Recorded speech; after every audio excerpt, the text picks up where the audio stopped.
So we are unmuted and it is 7:02 PM and I'm calling this meeting to order. So I think that's as far down as it goes. Yeah, Welcome all. My name is Wayne Benjamin and I chair the Land Use Committee for Manhattan Community Board 12. Before we begin, I would like to have my fellow committee members introduce themselves. So starting at my far right. Hello, everyone. I'm Heidi. I'm a member of this committee in Health and Environment. Hi, everyone. I'm Anthony. I'm the secretary of the board and I'm a member of this committee and licensing. Thank you, Heidi and Anthony. Now to my left. I'm Vivian Ducat, and I am a public member of this committee for about the last 15 years. Jim? I'm Jim Berlin. I'm a member of this committee, in the Traffic and Transportation Committee, and the parliamentarian of the board. See, the system finds me invisible. Very strange. Don't exist. Maybe you're not speaking loud enough. Oh! Okay. OC? No. I am Osi Kaminer. I'm a member of this committee and also the assistant to the chair of the Health and Environment Committee. Okay. And I guess the owl is on, yes, because it is following. Fine. So we have a full agenda today, and we will endeavor to be as efficient as possible. The first item on the agenda is something that is rescheduled from last month. And that is a discussion with the Historic Districts Council on additional strategies that we at Community Board 12 can pursue with the ongoing landmark survey of Washington Heights and Inwood. And just for some background, we launched this survey last fall, and the intent is to get community residents to tell us what buildings, what areas they would like to see considered for historic designation and why. The survey is available in digital format online, but hard copies are also available, and the survey is available in English and Spanish. Heretofore, all of the responses received are from the English survey, and we want to, just make sure that if there are folks who would be more comfortable responding to the Spanish survey, that we are reaching them.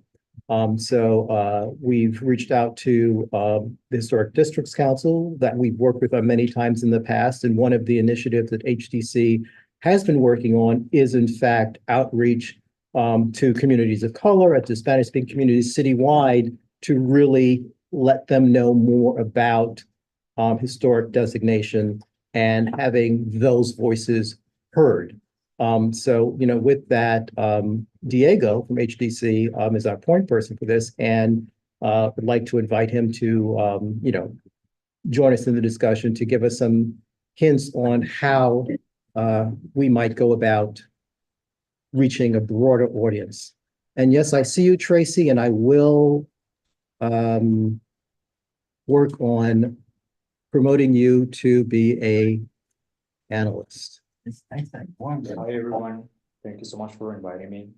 I'm Diego from the Historic Districts Council. What I do at the Historic Districts Council is that I work with community groups and we help them achieve their preservation goals. And most of my work is focused on minorities, including Spanish-speaking communities across the city. And throughout the years, we've done a lot of work, a lot of community outreach in the Bronx and in Upper Manhattan. My first project in Upper Manhattan, including Inwood and Washington Heights, was with the Dominican Studies Institute. The Dominican Studies Institute is actually one of our priority groups for this year. So we're going to be working with them throughout the year. But back in 2018, I first got in touch with the Dominican Studies Institute about strategies to engage the Spanish-speaking communities of Washington Heights, Inwood, in preservation. So what we did is that we wanted to gather insights and reach out to as many community members as possible. And we conducted some interviews that I sent to the Dominican Studies Institute. And the way we got that many interviews was thanks actually to Community Board 12 in part, because I spoke to Ebenezer Smith about this project, and he sent out an e-blast to the community members about our project. So what I did flyer in Spanish and English, and he sent out that e-blast, and we got a pretty good response. I think it was because the flyer was in Spanish, and it was an engaging flyer, and it was mainly focused on Spanish-speaking communities. So this whole project was only focused on Spanish-speaking communities. So that way, I think they felt the need to get engaged. We've also worked with many others Spanish-focused Latin community groups. In the past, we've worked with an organization called Mano a Mano. That organization is in Upper Manhattan. I'm not sure if it's within the boundaries of Community Board 12, but this organization has helped us a lot in doing outreach to Spanish-speaking and especially Mexican communities. So I would say one of our main strategies to get in touch with Spanish-speaking communities is to work alongside community-based organizations that are already working with the Spanish-speaking communities. That way, I think we've been able to get to the community. And but if you have any questions about like the specific project that you've been doing, what outreach strategies have you undertaken that you think are not successful in reaching with the Spanish-speaking communities? Well, we are continually sending out via, I don't know if it's weekly or biweekly newsletters in English and Spanish that include updates. And one of the updates is in fact the survey. And when we originally launched the landmark survey, that was in English and Spanish. And one of the things that we specifically asked the office to do, and I must say, I don't know if they've responded, is exactly what you said, is to ask our partners in the community-based organizations, to help us get the word out by, sharing the e-blast that we sent to them with their networks. I did reach out to some of the elected officials and got responses, just clarifying what it is we're doing, but I don't know to what extent the community board office reached out to CBOs, as you said, who are already, working, with the Spanish-speaking community to share that. So that's an update I need to get from, the district manager or other staff, or for that matter, from, from our board chair. But I think you mentioned that years ago when you were working on an initiative, what was helpful was, in fact, CB12 helped to, spread the word via an e-blast. And that was just in general, or was that to particular organizations? I'm not sure how they sent out that e-blast, but I think one of my suggestions in reaching out to the Spanish-speaking communities would be to modify the language of the communications, as if the survey is focused on them, meaning that Community Board 12 wants to get to know the buildings that are relevant for the Latino community, because they're interested in preserving them, because they want to outline strategies to preserve these buildings that are relevant to the Latino community. Because when we sent out that e-blast a couple of years ago, the entire language of that e-blast was specifically focused on the Latino community. We said we are interested in knowing the history of the Latino communities and residents. We think it's very important to preserve that history and that identity. So we want to hear from you, because I think if the language is a little bit too general, maybe they're not gonna feel too compelled to participate. But if they see that this project is focused on Latino history, or the interest is in preserving Latino buildings or places, maybe they'll be more interested in participating. You have a model for what you did in the Bronx Yes. that we could be imitating? Yeah, absolutely. I have the flyer that I sent to Vivian Esser-Smith a couple of years ago. I can send it to you, Wayne, just to see the kind of language that I was using. Okay, that would be great. Yeah. OC, did you have one?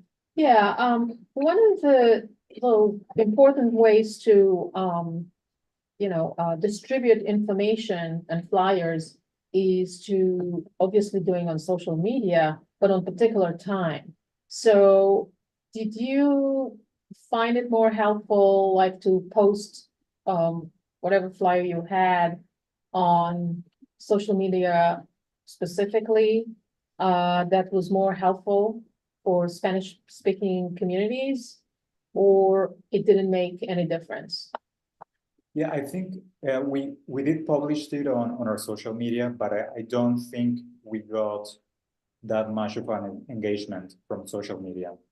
And I think it's mainly because most of our followers on social media are outside the Latino communities. So we had to find another channels that would help us reach them. And in our case, it was reaching out to community organizations like Mano a Mano, like the Dominican Studies Institute. And these people, they help us spread the word. And this way we got a pretty good engagement from them. Yeah. And actually, I did reach out a couple of weeks ago to the Dominican Studies Institute, and Ramona referred me to another staffer who would be the point person. So we are, initiating a closer relationship with them to see how they can assist us. But I think it's also, as you said, critical to find out, what else can be done to reach more broadly into the community. May I also suggest that meeting people in laundromats and Are you volunteering to do that? no, but okay. I'm just putting it out, some options to reach more people. Right. Laundromats are one of the, people are sitting there waiting for the laundry, so might as well gonna speak to somebody, Right. or, so that's one thing. Right. Um, But my point is, it's what can, CB12 do to enhance the outreach? So we're not asking HDC to do that. So if we're saying, meet people in laundromats elsewhere, it's like, who is doing that? Is it committee members? I mean, who's doing that? I thought we have office personnel, but I maybe not. Okay. Maybe we should open a laundromat. Heidi?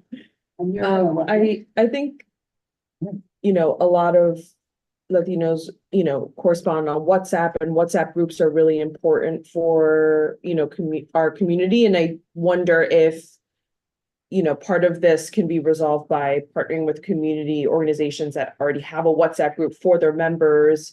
I remember, doing some campaign work when Angela Fernandez was running, and she had a WhatsApp group, and like that's how you disseminate information. And I feel like, oh, getting into some of those groups would help because people share stuff like this all the time in that type of setting. Yeah, I think that would be part of, connecting with the CBOs and Yeah. tapping into their networks. Yeah, and something that we can do, that HDC can do is, as I mentioned, we're gonna be working with the Dominican Studies Institute this year. They're part of our Six to Celebrate program. Yes, I was there last night.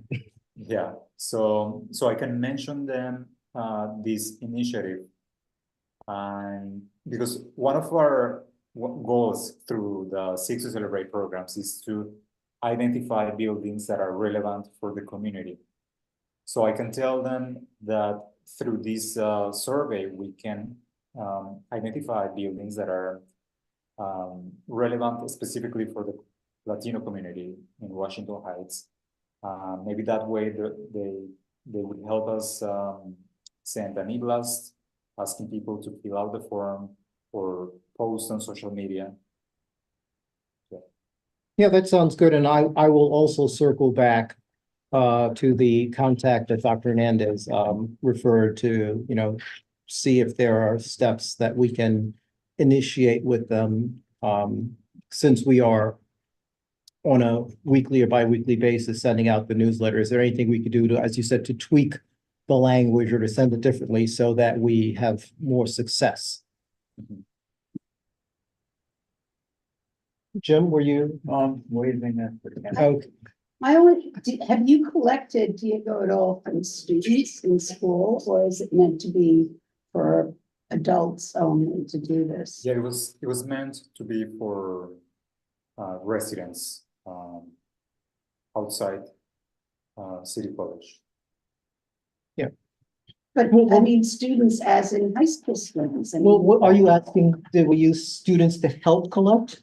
I think both. I mean, if students want to fill it out, but then if they talk to their parents, it's a conduit, but is it only for people who are, older than 18? Or? Well, we said it's for residents, so that's all. The folks have to live here. Mhm. I thought you were saying, one way to perhaps help with outreach is to have, students take that on as something that they're doing. Right, as in high school students, or is that not appropriate?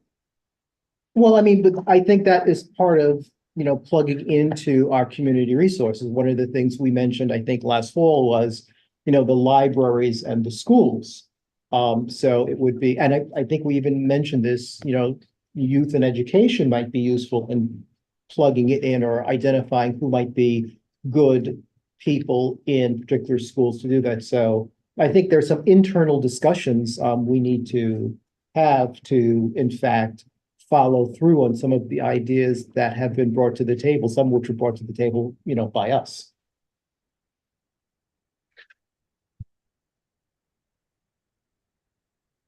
Anything further on this?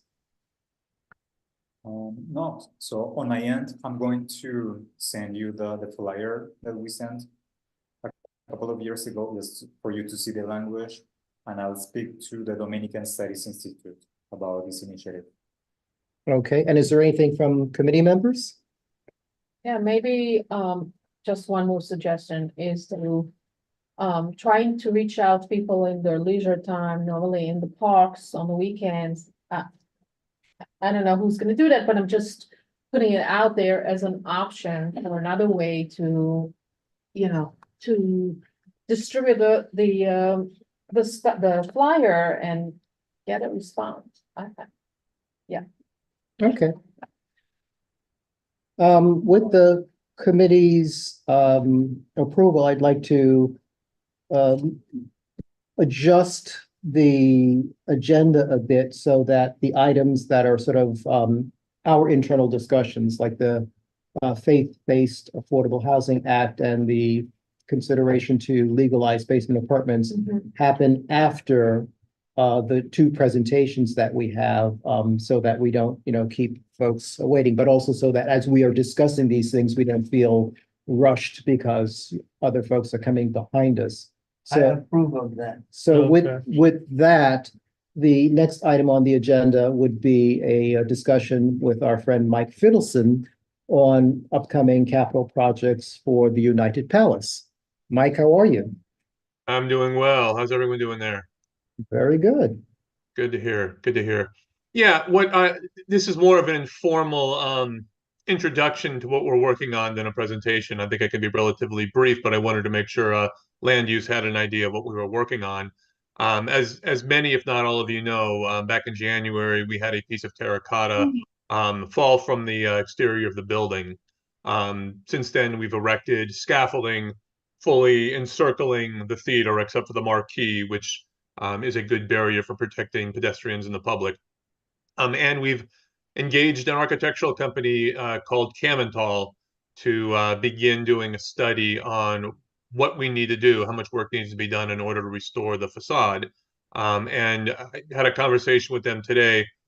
We expect that report to come out sometime this week, and which will be followed by architectural drawings and followed by a bidding process to get all the different types of contractors lined up in order to do the work, which very low end is estimated to be $6 million and to take at least 3 years. We know that there's a whole lot of hurdles and a whole lot of investigating that we still need to do, but that's kind of the bottom line for that project. We have started reaching out to our friends in various governmental positions to see what sort of funding might be available to help our project. But I wanted to make sure that land use knew that that endeavor was at the very forefront, the beginning to happen. Are you replacing the terracotta with a different material? A lot of that is going to be up to landmarks, whether or not they're going to require terracotta to be the replacement material, or if there's something fabricated that can go in as replacement. And from a very brief discussion we had with the architects today, the primary concern is the cornice near the very top of the building that encircles it on I think 3 sides of the building, and what is going to happen to that. That is the most concerning part of the construction right now, that we are probably going to remove a few more pieces to learn more about them over the next few months. It'll be up to landmarks how that is resolved. And the rest of the facade, very unclear at this point if it's going to be restored or replaced. But there's a fair amount of intervention that's going to need to happen on it. For us, the big picture here, and in some ways we're turning a lemon into lemonade, is that in February of 2030, we are going to be celebrating our 100th anniversary. So having the facade spick and span and shiny and burnished to its originality by then is the #1 goal. And we also believe that there are a number of other projects that we want to tackle as part of a centennial capital campaign that it's underway now. One of them is exploring uplighting on the building. Once the facade is beautiful, we kind of want to show it off a little bit. There's some interior theatrical lighting we want to do. There's probably some work that we need to do on the elevator, considering one of our ushers got stuck in it for a couple of hours during a show a couple of weeks ago, and now I'm probably sharing too much information for you folks. But there's a lot of little projects like that, and for me, who's a very, very low-level architecture geek, the opportunity to do more with the annex space, which is the spaces on Broadway that were originally 5 or 6 independent storefronts that over the years have sort of been conjoined into a larger community space, to really explore how to maximize that space for smaller community use, for egress into and out of the back of house, is really an exciting opportunity for us to continue building out the United Palace for a more 21st century operation. So that's just sort of the cursory background, and I'm hoping to report back to you from time to time where we are and where we're heading, and at some point maybe ask for some help or at least a resolution in support of some of the projects that we're working on. And of course, I want you all to help me cut the cake on February 22nd, 2030. Absolutely. I'm sorry, when did you say the terracotta fell off the building? January. Thanks. We have a question, and actually, first the committee, then the audience. So Jim? Well, I just want to reiterate, and I believe I'm probably speaking for everyone in the neighborhood, unless they haven't been to the United Palace, in which case they should go, that you and your peers are the custodians of one of our greatest landmarks. And we love it. You love it too, obviously, but, you know, we will, you know, I think naturally be as supportive as possible. Absolutely. Appreciate that.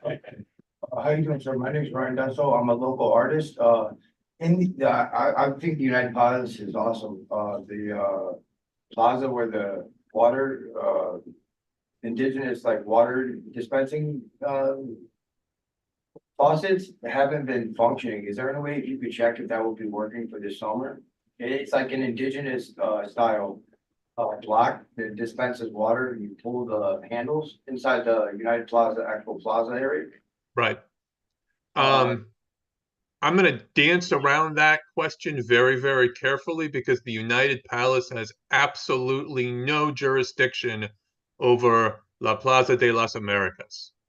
Well, there's no need for you to dance around it. I was going to point out that the United Palace doesn't have jurisdiction. We can certainly bring this to the attention of our, CB12 staff and reach out to either DOT or Parks, whomever is responsible for that, but also make sure that it's part of the discussion for this month's district service cabinet. I'm not sure if that water faucet ever worked, and it certainly hasn't That in would be any good to recent know. memory. It did work. Yeah, he said, actually, Ryan said it did at one point work. It's amazing. Okay. Maybe they turned the water off during the winter, so it doesn't, but you don't say. You know, say. You don't say? Anything else, Mike? I think that pretty much covers it for now. Okay, so we're gonna refer this to the district service cabinet, so that, Well, the issue of the fountain, the water Exactly. fountain, yes. yeah, because the fountain is part of the public space. Right. It's got say 2 water fountains or it, and then Right. it's like Right. we pull the handles. Well, we will talk to people and ideally they will open a valve and then it will work.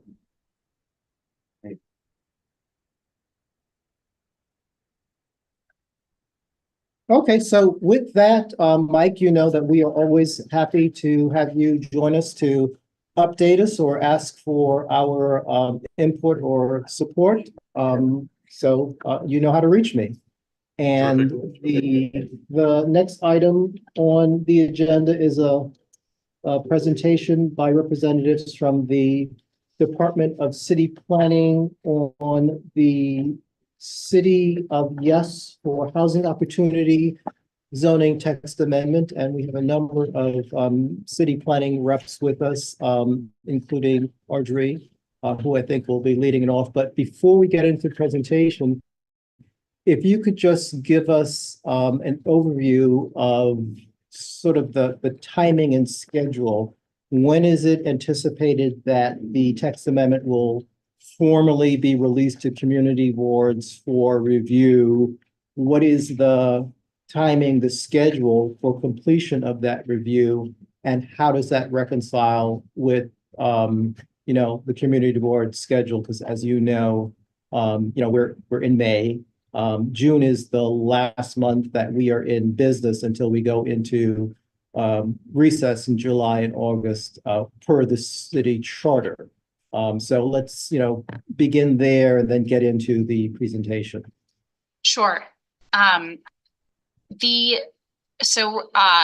The proposal was formally referred out on Monday, April 29th. There's a 9-day period between the April 29th and the official start of the community board review process.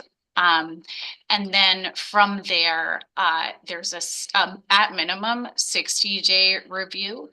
And right now there's a city planning commission public hearing that's scheduled for July of this year.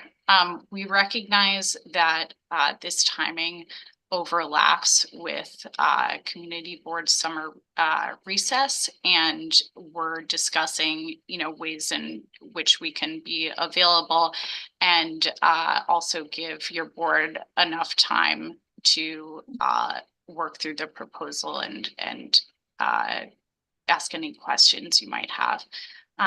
Jose or John, would you like to add anything to that? Oh, also, I'm sorry, can John Manchin and Jose be promoted to panelist? I are think somebody panelists. got me. Oh, they are. yes. So Great. thanks. Yeah, Yes. I'm John Mangan, Head of Housing Division at City Planning. Thanks for having me today. I don't have anything to add to what Audrey said on timing unless there are questions. And here, Jose, hi, Wayne and everyone. We'll work with you guys to answer any questions you might have and clarify any information alongside with our zoning housing division to ensure that you can provide, an informed resolution. The draft text was sent to the public on, I believe, April 15, which it was, the same time that we also got it at the board offices. This is something that, we are working in tandem with everyone at the agency. So when you have questions after the meeting today, we're planning to come on June. We can also be available for direct questions as we had done with the other city objects, text amendments, and also, any other requests that we have. I believe we are coming tomorrow to your housing committee to do a quick briefing overview check. So we're making ourselves available for further communication with your office. Right, and so based upon the text amendment being referred, this Monday, the 29th, and with a grace period or whatever it's called of 9 days. So we're looking at that review period, I guess, beginning, May 8th or so?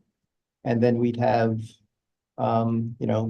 6 days, but realistically, we would need to address this, both land use and housing and human services or anyone else at the June committee meeting, so that at the June general meeting, a resolution is passed if there's already a DCP public hearing in July.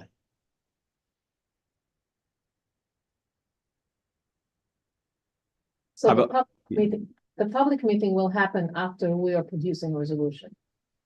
Because otherwise we are not producing a resolution until September, and it's worth nothing because the decision will happen during the summer when we are not here. Well, there probably will be, and you can correct me if I'm wrong, Audrey, Jose, and John, more than one public hearing.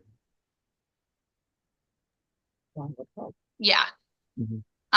That's correct. And we will certainly be, as we have been for the last two citywide text amendments, we will be available, in the meantime to answer any questions, come for a follow-up presentation, whatever works best for the committee and the board. And what was that July date again for the public, that first public hearing? I believe hasn't been scheduled yet. Is that correct, John? That's right, Jose. I don't think that there's a formal date yet. We have, the CB schedule, like Audrey said, referred on Monday with the 9-day period. It'll be referred for 60 days, although we are willing to take any input resolutions from community boards up till the last possible moment as well, just to give everybody as much time. But I'm not aware of there being a formal city planning commission date yet, but we'll get back to you if that's not the case. Right. And, the commission had a schedule already up for the meeting. So you had July 10 and the 24th. So it will be either of those two. But it's not formally yet set in the schedule in the calendar. We'll let you know once that is. And as John has said, with economic opportunity, we also we didn't extend the period of vote, but the commission was taking all considerations from community board up to the day of the vote, even past the first hearing. I think there were like three or four hearings, I think, were in economic opportunity. So there will be a lot of time for the debate, the feedback for the community board and the public. Well, have other community boards raised the concern about the overlap with summer recess? Because I'm sure we're not the only community board that goes into summer recess. I think there are 59 that go into Yeah, summer. I guess I'm like questioning how that. Are you timeline- talking about the overlap of the public review process in general, the 6 or 7 month period? Because those no, that- frequently do overlap with community boards, summer breaks, of course, since they're happening continuously. I'm sorry, I'll clarify. I meant the fact that the close and most of the review period for the community board will be while we are in summer recess. We haven't heard that. Some boards only take August off. In fact, I think that's more typical. And then if there's 60 days that include May and June, then the majority of that would be within a period when all community boards are in session. So Yeah, we're- I think, and maybe our parliamentarian can correct me if I'm wrong, but I think per the city charter, all community boards are in recess in July and August. We do have typically in July something that's called a committee of the whole meeting, but any action that's taken while in recess has to be affirmed at the meeting in September. Yeah, and just, this is a non-ULR, so there's a little flexibility on the clock as well. We, typically try to align it with a 60-day ULR clock. Economic opportunity was extended, I believe, to 90 days at some point. In this case, it's going to be a little hard, to extend the period of referral because, extending it for 2 months since community board will be in recess, it's going to be a little hard for us to follow on that timeline. But I think part of us being here 2 days or even before the full package has been sent out to community boards is testament to the commitment on ensuring that we have we are providing all the information we can. John is the brain, the power behind this text, and is able to answer most of the questions. I think perhaps more than anyone in the division who's working in this. So I think we are in great hands, and I would like to start either like moving ahead with a presentation so we have enough time to ask these questions, because the opportunity to have John will be very limited in the coming months or Okay. days. 2 more questions and then we'll get into the presentation. I think, Well, I was gonna add some parliamentary additions to your please. very helpful comments. I think the exact words are, we're not required to meet in July and August. And the other thing is, we have built into our bylaws, which works for the committee of the whole, which we generally have, but we are not required to have. We have a methodology when time is of the essence that either the board chair or the executive committee can act in place of the board or for the board. And then, of course, whatever they do has to be affirmed, as Wayne pointed out at the September meeting. So, and the same policy sort of works for the committee as a whole. So the committee as a whole, and this actually came up with the executive committee, and it's a mess, but basically we can make a statement, and the likelihood is that whatever it is the committee of the whole chooses to opine, that will almost certainly be affirmed at the general meeting, because the committee of the whole, or the chair acting in place of the board, for example, they don't want to be overturned, so they're going to be very circumspect about what they do. So now you know everything. I also saw, we have a board member attending, Indiana, who had her hand up. Thank you very much. I'm so sorry to join late. I had a competing community board meeting, but I was wondering if now might be a good time, or you tell me, to ask a question about City of Yes, the economic opportunity proposal specifically that would allow certain businesses, or I guess more businesses now, to be run out of homes and apartment buildings. When I heard that and some discussion at a public hearing, there were a lot of community members who were expressing a lot of concern because of increased traffic into apartment buildings. And, saying on top of that, like the package theft issue is already big. And so I didn't know if there were like specific types of businesses that could or could not get approved for this, or if they have business hours, any kind of like information about that. Thank you. I would point out, Indiana, that the board actually dealt with and passed a resolution concerning City of Yes for Economic Opportunity a couple months ago. And so this is the third of three City of Yes, and this is for The housing. opportunity. But if you check that resolution, some of the things that you mentioned are in fact things that, land use and housing and human services raised as issues in terms of how the increased traffic would be handled. So I would refer Okay. you to that reso and to see what things we brought to the table. So I Great. guess Thank you very much. you're quite welcome, but don't leave. No, So I'm here. I'm here. Thank with you. that, Audrey, Jose, John, the screen is yours. Let's go through this City of Yes for housing opportunity. Thank you. And I guess, Indiana, you could lower your hand. Sorry about that. Yep. Not a problem, not a problem.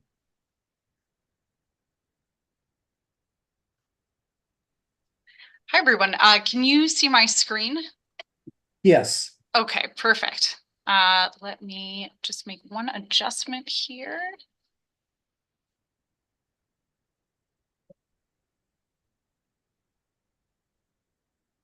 Sorry, I'm just trying to pin my Zoom taskbar.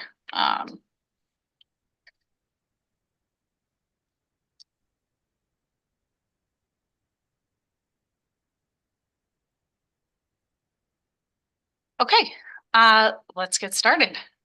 Good evening, everyone. I am looking forward to discussing City of Yes for housing opportunity tonight. My name is Audrey Wachs. I'm the Borough Planner for Community District 12. And tonight I'm joined by Jose Trucios, our Upper Manhattan team leader, as well as John Manchin, Director of DCP's Housing Division. City of Yes for Housing Opportunity is a citywide text amendment that would change zoning to allow for equitable housing development. These changes would enable a little more housing in every neighborhood by removing barriers to housing growth, which would make a big impact on the housing shortage without dramatic change in any one neighborhood. Before we dive into the presentation, I just want to say that there will be a question break in the early middle part of the presentation. And I kindly ask that you hold any questions for that period or at the end of the presentation. So let's begin. New York City right now faces a severe housing shortage. The vacancy rate for rental apartments is at a historic low. It's only 1.4%, which is far below a healthy vacancy rate that would provide New Yorkers with housing options.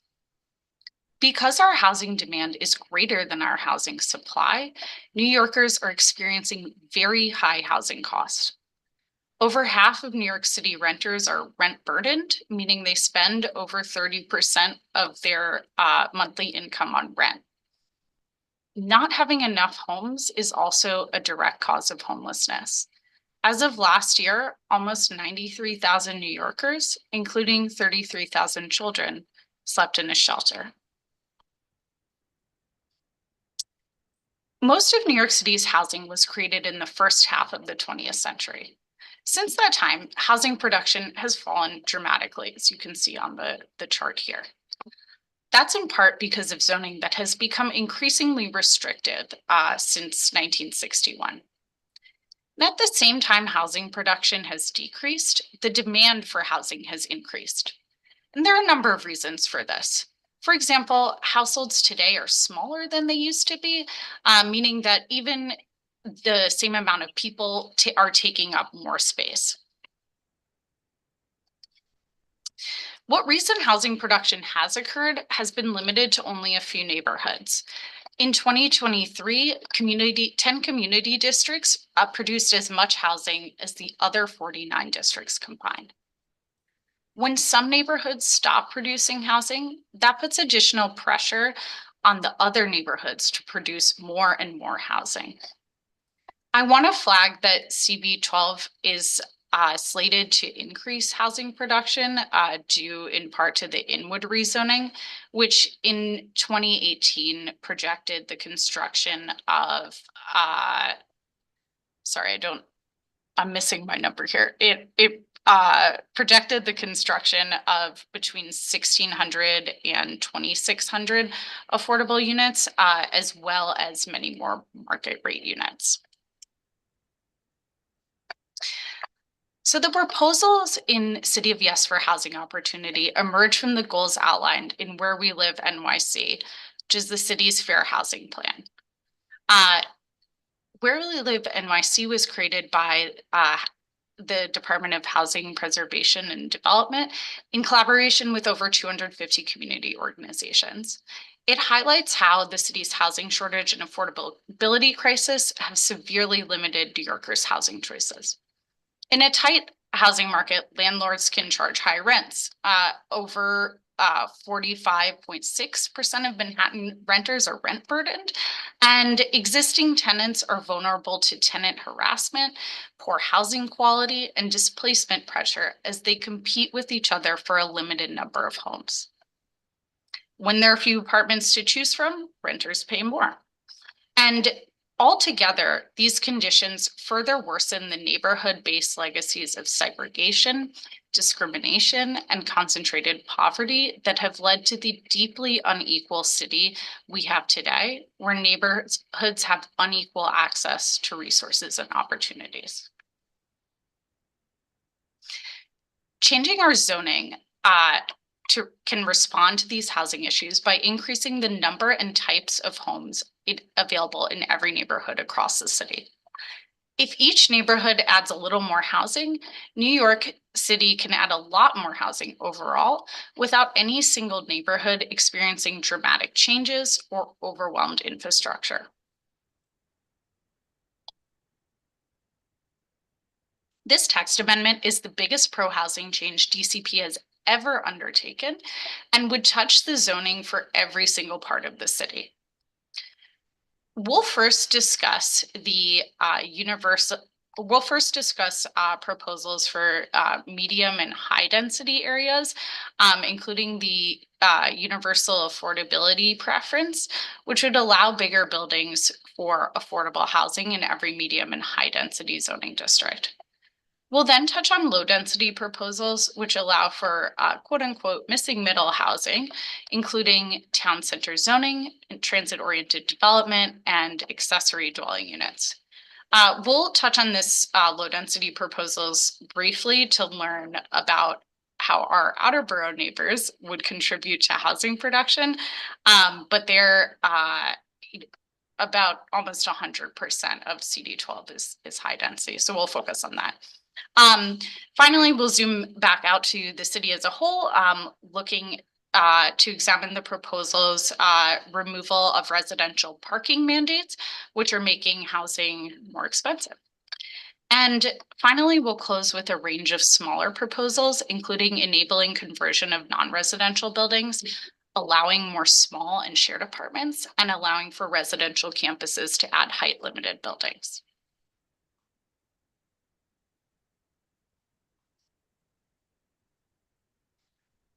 So we're going to first turn our attention to medium and high density areas. I am going to spend some extra time on universal affordability preference and updates to mandatory inclusionary housing. There is a lot of information on these next 10 or so slides. So after I've presented these proposals, we'll pause the presentation for questions. The proposal introduces the Universal Affordability Preference, or UAP. It would allow apartment buildings to be at least 20% larger. so long as all of that extra space is occupied by permanently affordable or supportive housing. UAP is modeled after current rules that allow bigger buildings for affordable senior housing in some neighborhoods. UAP would allow incremental housing growth in neighborhoods and encourage affordable housing throughout the city, rather than concentrating it in a few neighborhoods. Today, most zoning districts allow affordable senior housing to be at about 20% more dense than other buildings. UAP would expand this framework to all forms of affordable and supportive housing, making it easier to build affordable housing in every medium and high density district. This proposal would also create a bump for affordable and supportive housing in districts that don't have a senior housing preference today. Some districts will also receive height increases so that it's feasible for UAP buildings to fit their allowed square footage. And here's a map of what that looks like on the citywide level. The lighter orange is the districts where UAP will match existing senior preference, and the darker orange is a proposal. We're going to zoom into CD12 just a second to see how that that will affect the district.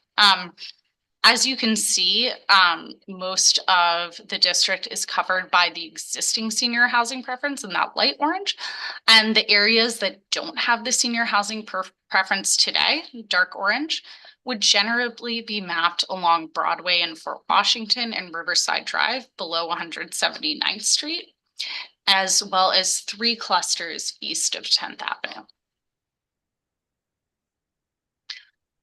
So what does affordability mean for UAP? UAP would have an affordability requirement of 60% area median income, or AMI. Area median income is a measure of affordability established by the federal government. An average of 60% AMI means that roughly half of the units created will be at 60% AMI or below. At 60% AMI, which today is around $76,000 annual income for a family of 3, UAP would serve lower income New Yorkers much more thoroughly than the existing zoning tool called voluntary inclusionary housing. UAP would replace the voluntary inclusionary housing program, but mandatory inclusionary housing, which requires a percentage of new developments to be income restricted affordable housing, and MIH is mapped in CD12 today already. These MIH, the MIH program and MIH areas would continue to exist and be mapped where there are significant increases in residential density compared to the surrounding area. This is a rendering of how UAP would play out. Without UAP, the building on the left is built to a base FAR for market rate housing, and the result is an 8-story apartment building. With UAP, the building can be about 20% bigger, which in this example translates to an additional 2 stories, so long as that extra space is permanently affordable housing. UAP can make a big impact on our housing crisis. In our preliminary calculations, we determined that UAP has been in place, had UAP been in place since 2014, with tax incentives and public subsidies fully in support, an additional 20,000 income restricted affordable homes could have been created and housed 50,000 New Yorkers. I'm going to go through a couple of examples of how UAP can be used. So in this example, a developer has a vacant site in an R7-2 district, a common one in 12, and wants to build a mixed income building. Today, the site is limited to an FAR of 3.44, which results in about 50 units, regardless of how many units in the building are affordable. Under the UAP proposal, there would be an FAR 5 for affordable and supportive housing, which would create 20 to 22 more affordable homes, only if anything above that base 3.44 FAR is permanently affordable. And to accommodate these increased affordable units, the building would be allowed to be a max 40 feet taller than the underlying.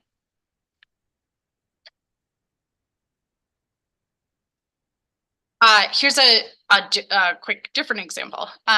If for UAP and new construction in an 100% affordable development, if you are in an R8B district, your FAR is limited to 4, which results in about 47 units. R8B districts don't have a senior housing preference. And so UAP would give a 4.8 FAR, for affordable and supportive housing, which is that 20% bump again, which would yield about 10-ish more permanently affordable homes in that development. To accommodate this, the building will also be allowed to be 30 feet taller than it would be today. These next few slides have the FARs and heights of the various high density zoning districts under current conditions and under proposed UAP conditions. We can certainly return to this in the Q&A if people have specific questions about districts, but I'm just going to go through them. Just scroll a little bit now. But certainly these are for R6 to R8. These are R9 to R12s, and we'll talk about R12s later in the presentation. And just quickly, because I mentioned it before, VIH, voluntary inclusionary housing, is an optional affordable housing tool today. It only covers about 13% of medium and high density areas. And the AMIs for VIH, sorry, it's many acronyms, are about 80%, AMI, which is a little over $100,000 for a family of 3. VIH isn't mapped in Community District 12. It is mapped extensively, in parts of North Brooklyn and a little bit, I guess the closest one would be Harlem here. But UAP will replace VIH in areas where it exists now.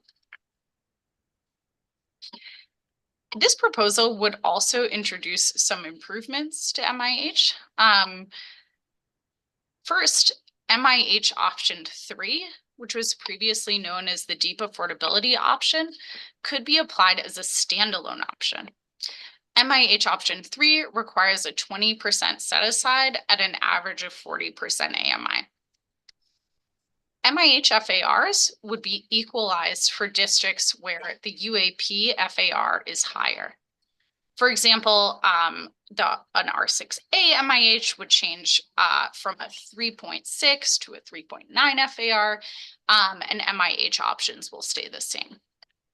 And finally, the proposal aims to streamline rules for 100% affordable projects, including the facilitation of affordable homeownership. And just to return to our scenarios, this is what a mixed income building in an MIH area might look like. You're going to get in an MIH area that is zoned R7A, the UAP proposal would yield an additional, let me back up. Today, if you were to build this project, you'd get about 54 units, about a quarter to a third of them would be affordable, and with UAP, you could get 59 total units in this scenario, about a quarter to a third of which are permanently affordable. So I'm going to take a break there and pause for questions. Let me know if you have any questions on anything we've discussed so far.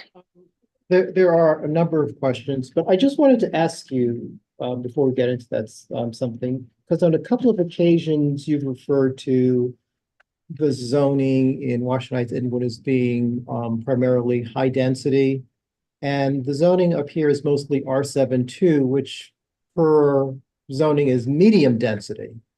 So I mean, in the discussion of the city of Yes for housing opportunity, is our community being looked at for some reason as a high density area, and all of the change and solutions are focused on it being a high density area, even though the built form and the zoning don't reconcile with that definition? That's a great flag, and that is 100% on my communication of this. Mentioned at the beginning that it was these were medium and high density proposals, and I think I was using high density to refer to both medium and high, which is confusing and also wrong. So these would encompass medium and high density, and I recognize that much of 12 would be considered medium density. Yeah, that's right. It's just a term of art, really. Sorry about that. In city planning, we refer to R1 through R5 as term of art, low density, R6 through R10 family as term of art, medium, high density. That's all. Apologies. No, we understand the term.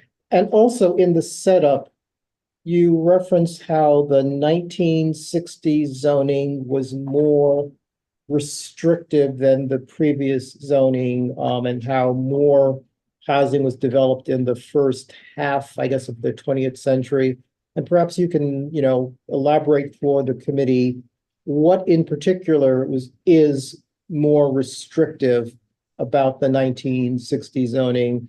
And, isn't the fact that there was more housing developed in the first half of the 20th century a function that there was more sites to develop, and once they were developed, there are less sites to develop in the second half? That's a great question. I guess one way to look at it is if you go back to the consultants' reports that informed the 1961 zoning resolution, they noted that the city was going from a zoned capacity of about 55 million people in pre-61 zoning to a zone capacity of about 11 million people with the 1961 zoning resolution. So the 1961 resolution really did represent sort of the first attempt through the zoning to impose limits on how much housing you could get on particular sites. Prior to that, it was just a very loose set of rules to try to manage things like use conflicts, and at a fairly hands-off way, lighten air to the street, things like that. So in total, although this wasn't true for everywhere, including parts of Manhattan that were slated for, urban renewal projects under the 1961 rezoning, for the most part, it represented a new set of restrictions on housing capacity, especially in the outer boroughs, where at that point, as you note, there was a lot of greenfield development, that ubiquitous 6-story semi-fireproof building form that was rendered no longer possible post 61 and in many parts where it predominated before 61. I saw lots of hands up, so I'm going to start with Vivian and work my way around. I have two questions. I didn't understand what you were saying about parking. And certainly up here, there are more people that I know who go for resident parking because it's so difficult, because people dump cars here from New Jersey and everywhere else. Is that partially what you were saying? So we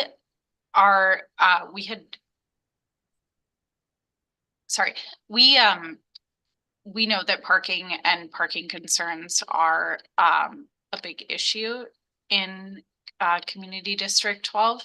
And later on in our discussion, we're going to dive into what housing opportunity proposes for parking and what it is not going to do or not going to eliminate. So so we can return to that discussion a little later in the evening if that works for you.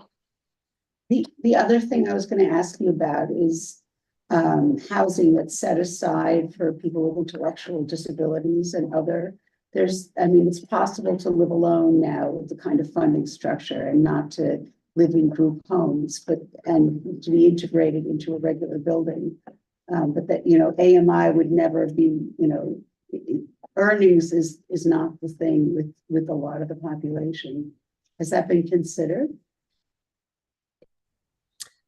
Yes, that's a great question. One of the big moves as part of UAP is to just broaden the types of housing that qualify for preferential treatments under the zoning. As Audrey noted, today, senior affordable has a preference throughout most medium and high density districts. When we were doing Where We Live, the city's HUD mandated fair housing reporting back in 2020, we asked ourselves, what if we just extended that preference to the full range of affordable and supportive housing that serves the deep need in New York City that could make our zoning framework much more powerful. And that includes housing, not just for seniors who need affordable housing, not just for people who need, supportive services in the traditional sense of supportive housing, but also housing of the type that you mentioned, whether it's folks who are integrated into regular residential buildings or people who need a broader range of services. So it's a great question. Rosie? Yeah, so in terms of affordability, I think you indicated 60% AMI. That's for universal, yeah. Okay, so my question is, will you consider affordability by neighborhood or by district, for example, as opposed to citywide? Why this? I didn't hear anything talking about it. Why this, which is this whole program is about affordability for, I'm assuming low income residents. So why that AMI is not being addressed by district? Why is it still, I didn't hear a word about that being changed somehow. Thanks. That's another great question, and one we hear somewhat frequently. AMIs, it's just a measure that's implemented for New York City and the metropolitan area at the federal level. And the thing it's most useful for is to enable affordable housing programs of various sorts to talk to each other. Many times when you get 100% affordable development, like North Cove, for instance, it's going to have funding sources from the federal government and from HPD, and maybe even the state as well. And so having a standard set of income requirements that enable different types of programs to work together is really crucial. And because that's set at the federal level, any attempt to modify it either for the city itself or by neighborhood would just introduce complications that would likely result in less affordable housing being able to be produced. So we What at the kind of city, complications? Could you state the complications? when you're producing affordable housing, the name of the game, and one of the things that we're doing here with the zoning, is to reduce administrative and procedural complexity. It's astounding how much that can get in the way in terms of time, in terms of money, how many obstacles that can throw in the way of providing affordable housing. And so just having an acceptable set of standards so that affordable housing developers can put together their financing stack and get a shovel in the ground is extremely important. We understand completely the concerns that animate your question, which is how do we get affordable housing at the lowest possible AMIs? And so we're extremely proud of the modifications we're proposing for UAP. We've never had anything in the zoning as powerful as this at an average of 60% AMI. and with income averaging that can reach families at a range of incomes all the way down from extremely low income at like 30% up to 60 or even 80 middle income. Families at a pretty broad range of incomes need help affording housing in New York City. And so we just see this as a vast improvement from our zoning programs today that basically produce voluntary today just produces units at 80% and only 80% AMI. So if you're a family that doesn't earn exactly 79% AMI, you're out of luck. That program doesn't work for you at all. And also 80% AMI has gone up so much in recent years that like Audrey said, it's over 100,000 for a family of 3. So driving that down to 60 is also extremely important. And this has the potential to be a real workhorse. Right. If I could sort of piggyback on OC's question, and Tracy, I see your hand. One of the things that we discuss often is if you look at the AMI in Upper Manhattan, CBs 9, 10, 11, and 12, and it may have, changed a bit, but on average, the AMI up here is about 52% of the citywide. So even when we talk about 80% AMI, that might as well be market rate up here. There is a new development, the Eliza, which uses the Ella program that has the 60%. Of all the new developments, that is the only one that sort of got the income targets right. Everything else, if you look at what's considered affordable, if you don't make at least 75,000, you probably can't even get in the front door. So in looking at the zoning proposal, and I understand that you're working with HUD definitions of AMI, but the city has the ability in structuring its programs to create the tiers at which they're going to target.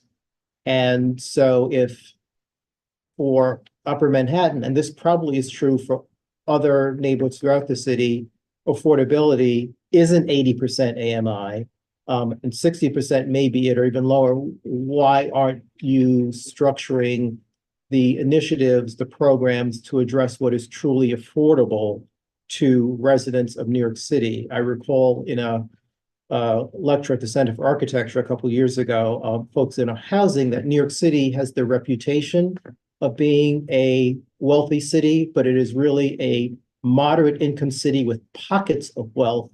And those pockets of wealth tend to define the image, but that's not the reality. Great question. We work closely with HPD. And so our zoning programs are intended to work with HPD's subsidy programs in order to get even more affordability for regulatory agreement projects. You noted Ella, that is their most popular subsidy program, extremely low and low income affordability. And we are working hand in glove with them to make sure that we're enabling as much of that through the zoning as well. When we talk about UAP generally, the thing that makes it a real workhorse, the thing that, the reason why it could create more affordable units, we expect it to create more affordable units than all our voluntary inclusionary programs, have in history dating back to the 1980s, is because it works with privately financed developments as well. So you can have privately financed mixed income developments that are providing at least 20% of affordability at an average of 60% AMI. And those units, like I said, by enabling income averaging, you can hit 30% AMI. We're talking about units, new 2 bedrooms that rent for between $1,000 and $2,000. These are not the 130% AMI units that was created by 421A, under the last cycle. These are less than half, the AMIs of that. And we're really proud of this. We've met with advocates all over the city on this. And I'm really excited to roll this program out. Tracy? I had a clarifying question and then an explanatory question. My clarifying question is, I just got to keep it simple for my processing. So is this whole UAP, the long story short is magical construction people get a couple of more floors if they give a percentage of the building to this lower income. Is that the long story short? Yeah, basically UAP extends an inclusionary framework throughout the entire medium and high density districts in New York City for the first time. Like Audrey notes, today it's like 10% of medium and high density districts. Tomorrow it's 100% of medium and high density districts that will have this inclusionary framework. So bigger buildings, but part of it has to be a particular percentage. That's the idea. Yep. I just want to turn this into plain language rather than the jargon that's being used, just because this is going out to, I love jargon. I'm a lawyer. I love it. But just to make sure I get it. So bigger buildings. Think of it this way. particular Think of percentage. it this way. Holding market rate constant, floating affordable and supportive FARs up a little higher. If you want to go bigger than allowed today, be our guest. It has to be 100% affordable housing. Bet. So now my thank you for the clarifying question. My more sort of exploratory question is are the apartments that are supposed to be for this particular percentage, the 20% or the 30% UAP preference, do those mandated have to be sprinkled throughout the building, or can they section? If I'm, I'm what's the name? I'm a Spitzer. I'm building a building, right? That's the name of the construction family. Can I say, oh, UAP, you're just in a certain section of my building? Or are there particular rules that it has to be mandated per floor? Or have we not looked that deeply yet? No, there are distribution requirements in our inclusionary housing today. And those will continue under UAP as well. So you do have to put affordable units on 2/3 of the floors. You can't concentrate too many affordable units on any one floor. That's been standard for about 15 years now. Right, no secondary doors or anything like that. I'm saying Right. things that you know as a person in the industry to be true, but I'm just making sure, since this is a public, forum, that people who might be watching recognize there's no, what are those called? Side doors, back doors? Four-door. Order policy. Right. Okay, thank you. I'll lower my hand. Indiana? Thank you very much. My question is similar to Tracy's, but I was curious if because the additional units have to be affordable, do you have a sense that construction companies, the apartment companies, want additional units, and that they that is enticing to them to be able to build a bigger building if the units have to be affordable? That's a great question.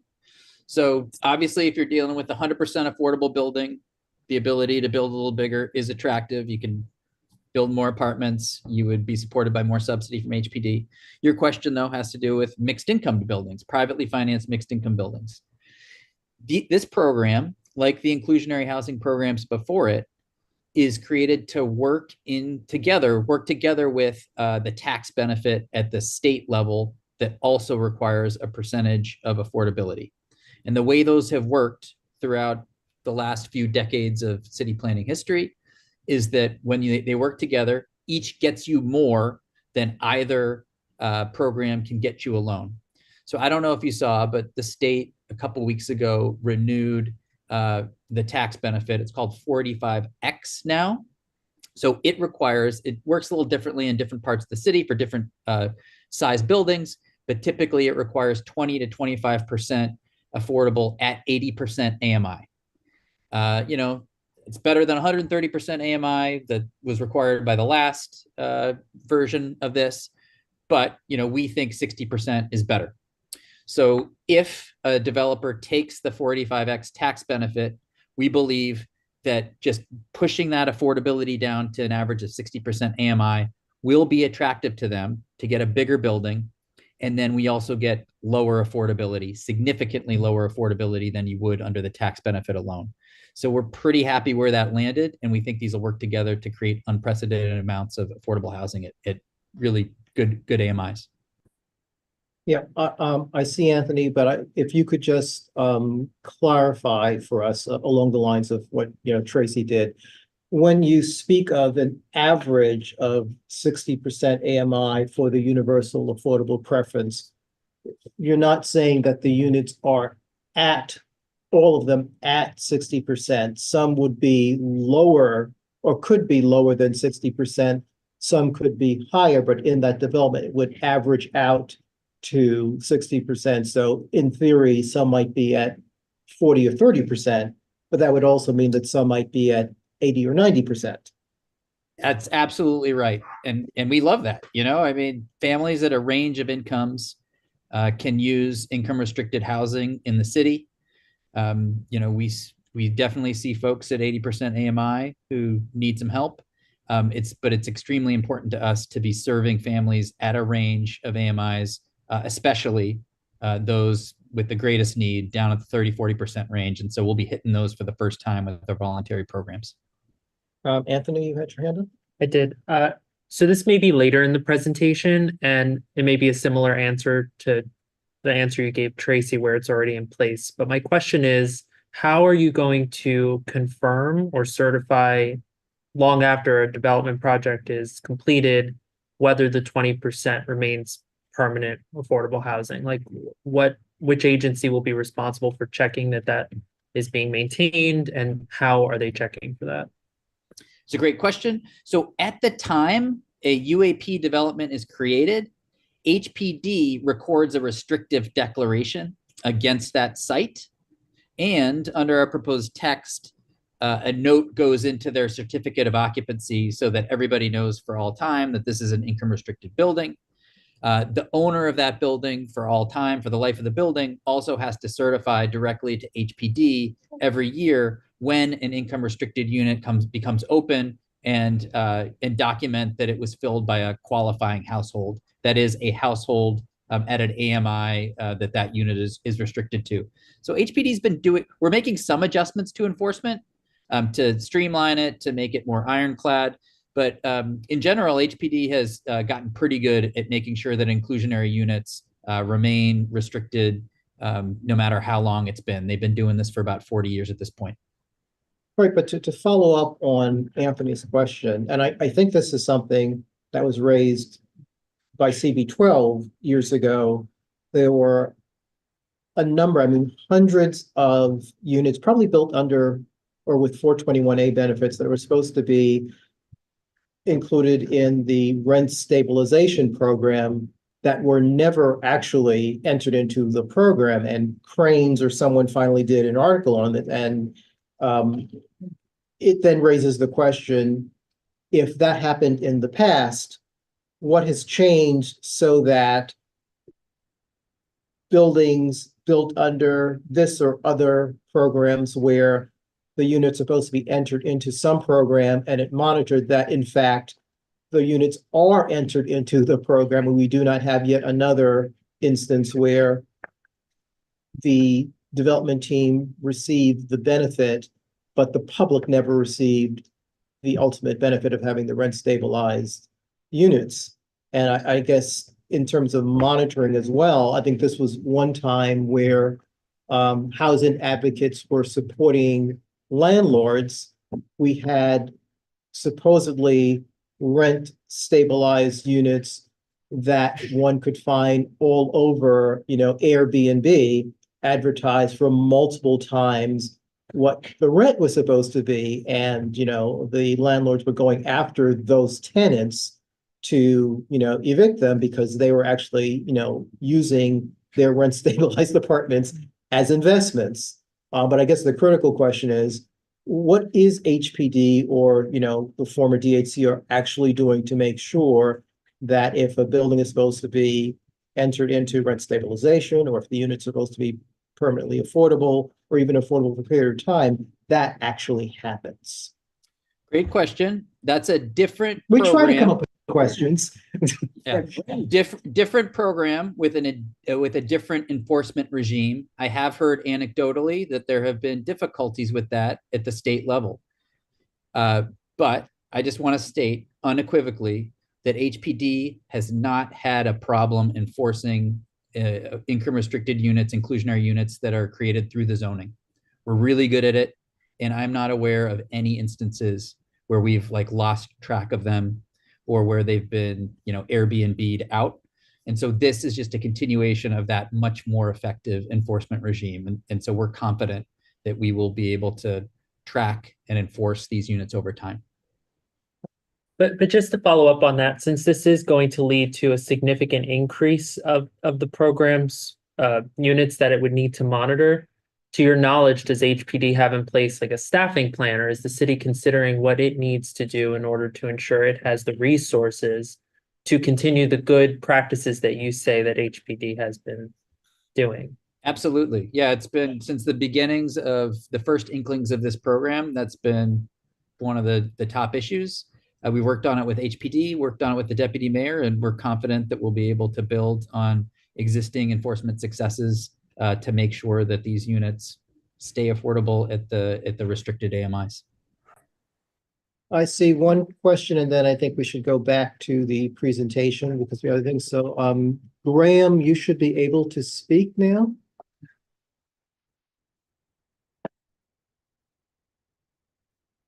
Graham? Hey, Maybe not. sorry, can you hear me? Yes. Okay, thank you, Wim. I just want to say first, thank you to the Land Use Committee for these really excellent questions, especially about affordability, which is really a problematic part of this whole thing. But I want to ask a more specific question to our neighborhood. So the Inwood rezoning just happened recently, and it was the result of a very contentious, maybe 4-year, even 5-year fight or negotiation with the city. And one of the few concessions the city made to residents who were actually involved and engaged in this was to contextually zone some portions of Inwood to R7A. Looking at, and you blew through a very important slide, actually 2 very important slides. And I have to say, I'm watching in not only your presentation, but all the presentations around it. And I noticed that the presentation of a little more housing, but then when you get to the parts where you actually see how much more density and how much more is kind of blown through. So R7A would see significant increase. You'd be able to build pretty significantly larger buildings, which goes against basically the community's agreement with the city. So we wanted contextual zoning. The city bragged about how they came to an understanding and considered this a community benefit. So now you're coming and saying, well, actually, we're changing that. People can build significantly higher. Is that correct? Or will these community agreements of recent years that went along with our rezoning in Inwood, but also I'm guessing other rezonings under the de Blasio administration, will any of that be honored or considered, or are we just you're just creating a mechanism now to break those agreements? Good question. So the way that it works, the way that UAP works is hold market rate capacity constant, float affordable and supportive FARs higher, typically to where the senior affordable FAR is today. So for R7-2 today, you can get 5 FAR for senior. R7A, contextual version, you can get 5 FAR for senior. You'll be able to do that under this proposal for all forms of affordable and supportive FARs. So your question, can you build a little bit bigger? Yeah, you can go a little bit bigger, but only for affordable and supportive housing. Now, we've done hundreds of meetings around the city so far, and I would say that the balance of opinion is like, okay, if you're going to go a little bit bigger, if it's restricted to permanently affordable housing at AMIs that people really need, then we see that as a reasonable trade-off. It really is just a little bit bigger. Here, we're not introducing any new max FARs. Again, we're just floating affordable and supportive FARs to the existing senior affordable. And we hope that people realize that we're enabling a little more housing in neighborhoods all the way across the city so that we can overall create a ton more housing without any dramatic consequences for any particular neighborhoods. And so that's the trade-off. You know, if there's feedback that opposes that, then, you know, we expect to hear that from community boards across the city. So just a quick follow-up on Graham from that? Yeah, can you hear me? Yes. Yeah, so Inwood's already seeing more than a little bit more housing. The number was tossed out for just the affordable units alone, which are great. I mean, some of those affordable, well, Wayne was, thank you for pointing out that the Eliza is the only one that actually really addresses the affordable housing needs of the community. But you didn't mention how many market rate there are as well. So we're seeing way more than a little bit more housing in our neighborhood. And anybody who walks down 207th Street, it's right in your face. So, you know, why then on top of that, do we have to now also have our contextual zoning that was part of this agreement to create more housing broken? And, you know, we have to have a little more housing or whatever in these neighborhoods too, which, you know, so what I'm getting at is more, there's a problem with this one size fits all. I mean, I know it's not exactly one size fits all, but this approach that doesn't take into account these very neighborhood specific issues and agreements that the city had entered into with, you know, as part of a big planning process. And I get it. I'm all for affordable housing when it's at neighborhood rates. Otherwise, I don't think it's, you know, well, it's better than market rate, but, you know, so it's not that I'm against the affordable housing or anything, but I would like to see the agreements that the city made after people fought and worked and gave up all their time, respected and honored. And I think that, you know, we have every right to question that. And I hope that you will take that into consideration, not just for our community district, but for community districts around the city that have experienced similar things. Yeah, thanks. I mean, you highlighted an important difference between neighborhood rezonings, which typically are intended to implement significant change within a limited geography after, you know, extensive input and outreach from stakeholders, and Inwood went through something like that, you know, in the last few years, and it's great. We are very happy to see things like, you know, the 100% affordable development on 207th. You know, Inwood had 0 completions last year, residential completions last year at all. There are units in the pipeline, and we think that's good, not just for the city, but for the neighborhood as well. I mean, Upper Manhattan has experienced some of the most significant displacement pressures, has seen some of the most significant racial and ethnic succession in certain parts of Upper Manhattan as well. And that's a product of the fact that, you know, you have demand coming from the South, from neighborhoods in New York City that just don't build at all, putting upward pressure on rents and making it unaffordable to people who have historically lived there. And so, you know, we recognize that big new developments in the neighborhood that you know and love can, you know, give you pause. But through a citywide effort like that, like this, like we're proposing here, enabling more housing in some of those neighborhoods to the south as well as other parts of the city, can help take some of that pressure off of Inwood as well.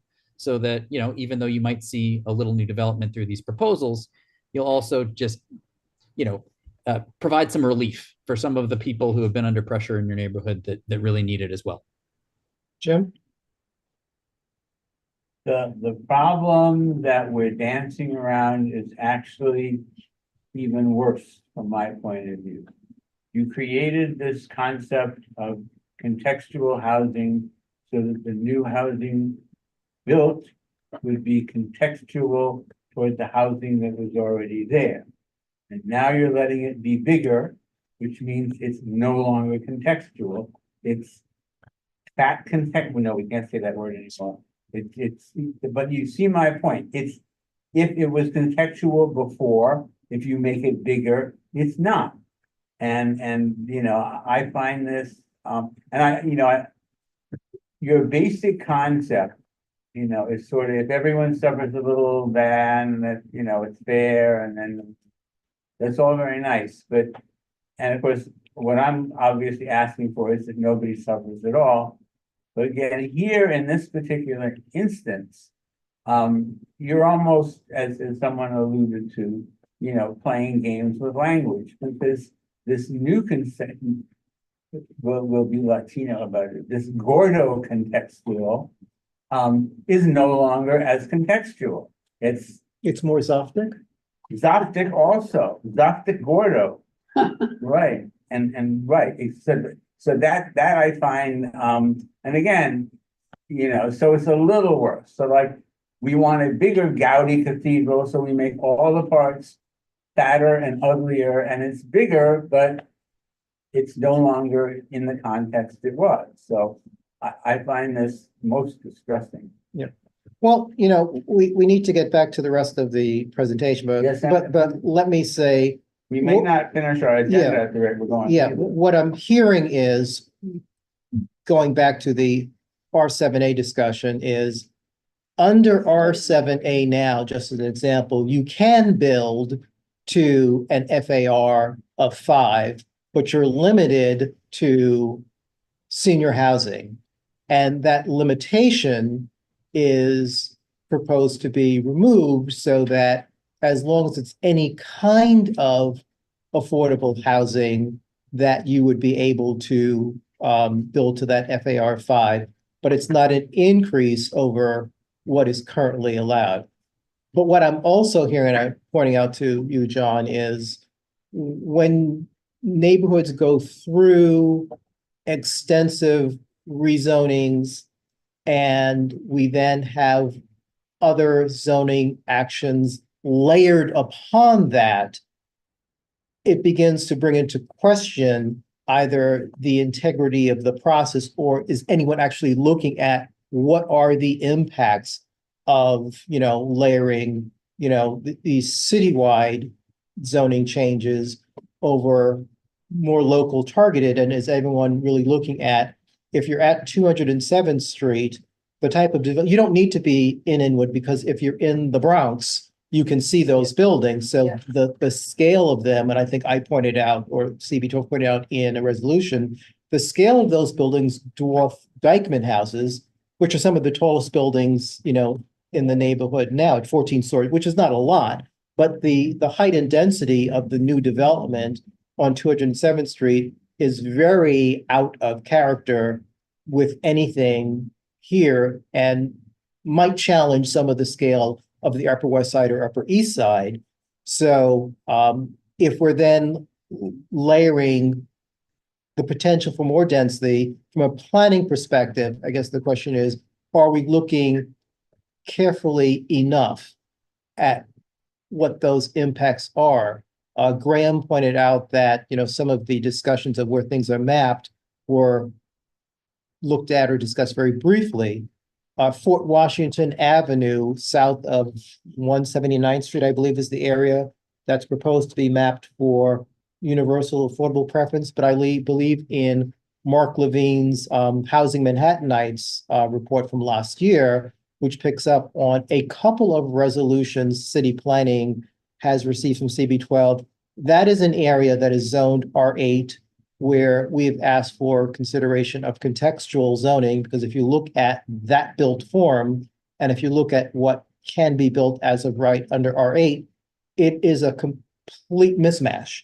And the R8 zoning from 1960 does not at all take into account or respect the buildings that are there that are somewhat unique. And there is even some discussion from HDC and others are looking at, a historic district, because those small, courtyard style buildings are not really found much elsewhere, in the city. So,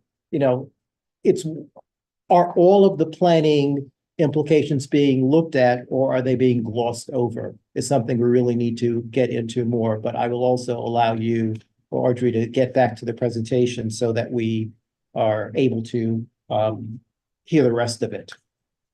Yeah, I mean, the fundamental question for UAP is just, would the community board be willing to entertain an additional story or two, as long as that was limited to 100% affordable housing at an Question is average of where? 60% AMI. Yeah, no, we understand. We actually proposed, I think years ago, And where and we the- think it should occur. Right, and the upshot of this set of proposals is there are different components that work differently in neighborhoods of different densities, from even single family districts all the way up to the highest density districts in the city, that enable a little more housing in opportune locations. And I can assure you that we've looked carefully at the full range of neighborhood typologies around the city. You know, Yeah. I recognize that there are some neighborhoods that are, you know, we're in a 1.4 vacancy rate right now, and it, you know, immiserates an increasingly broad swath of New York every year if we don't figure out ways to build more housing. No, John, we understand that, and, you know, we live here. I think, you know, once again, going back to looking more carefully at impacts, if in a land use and neighborhood planning study 10 years ago or more, we pointed out Broadway and Amsterdam and parts of St. Nick, particularly at major intersections and near, you know, transportation nodes, as areas where more density could be considered. That's providing city planning with areas to consider.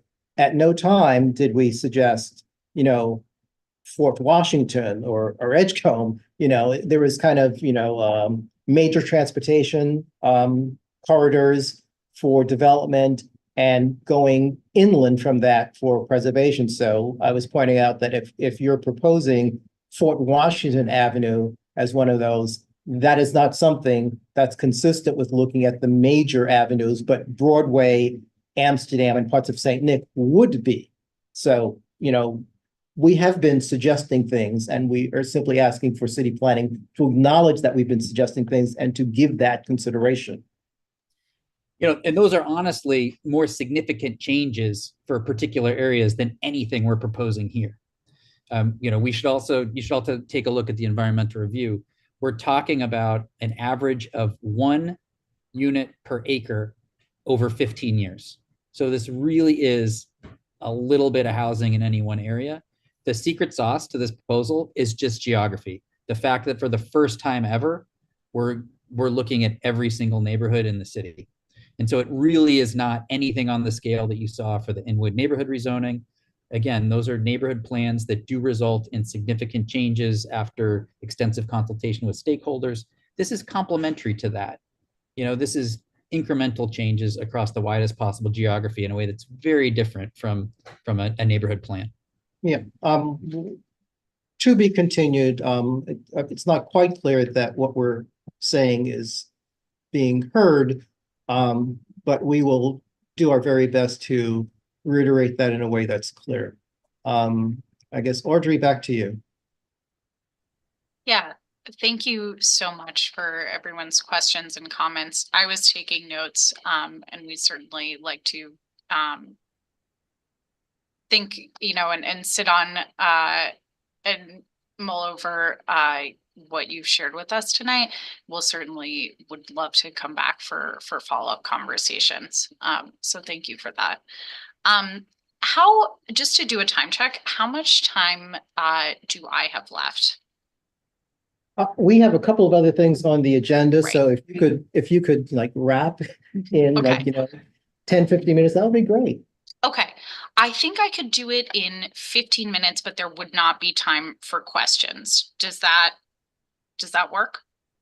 We can always, and you know we will, we can always follow up, emailing you a set of questions that we would like city planning to follow up with in writing. And again for the next meeting, right? Well, they already said they'll be here. Yes, Great. Okay. and the AMO. Sorry, it's at that point in our office time where I'm getting disco lights. Hold on one second. Yes, people have to move around the office for the lights to stay on. Cool.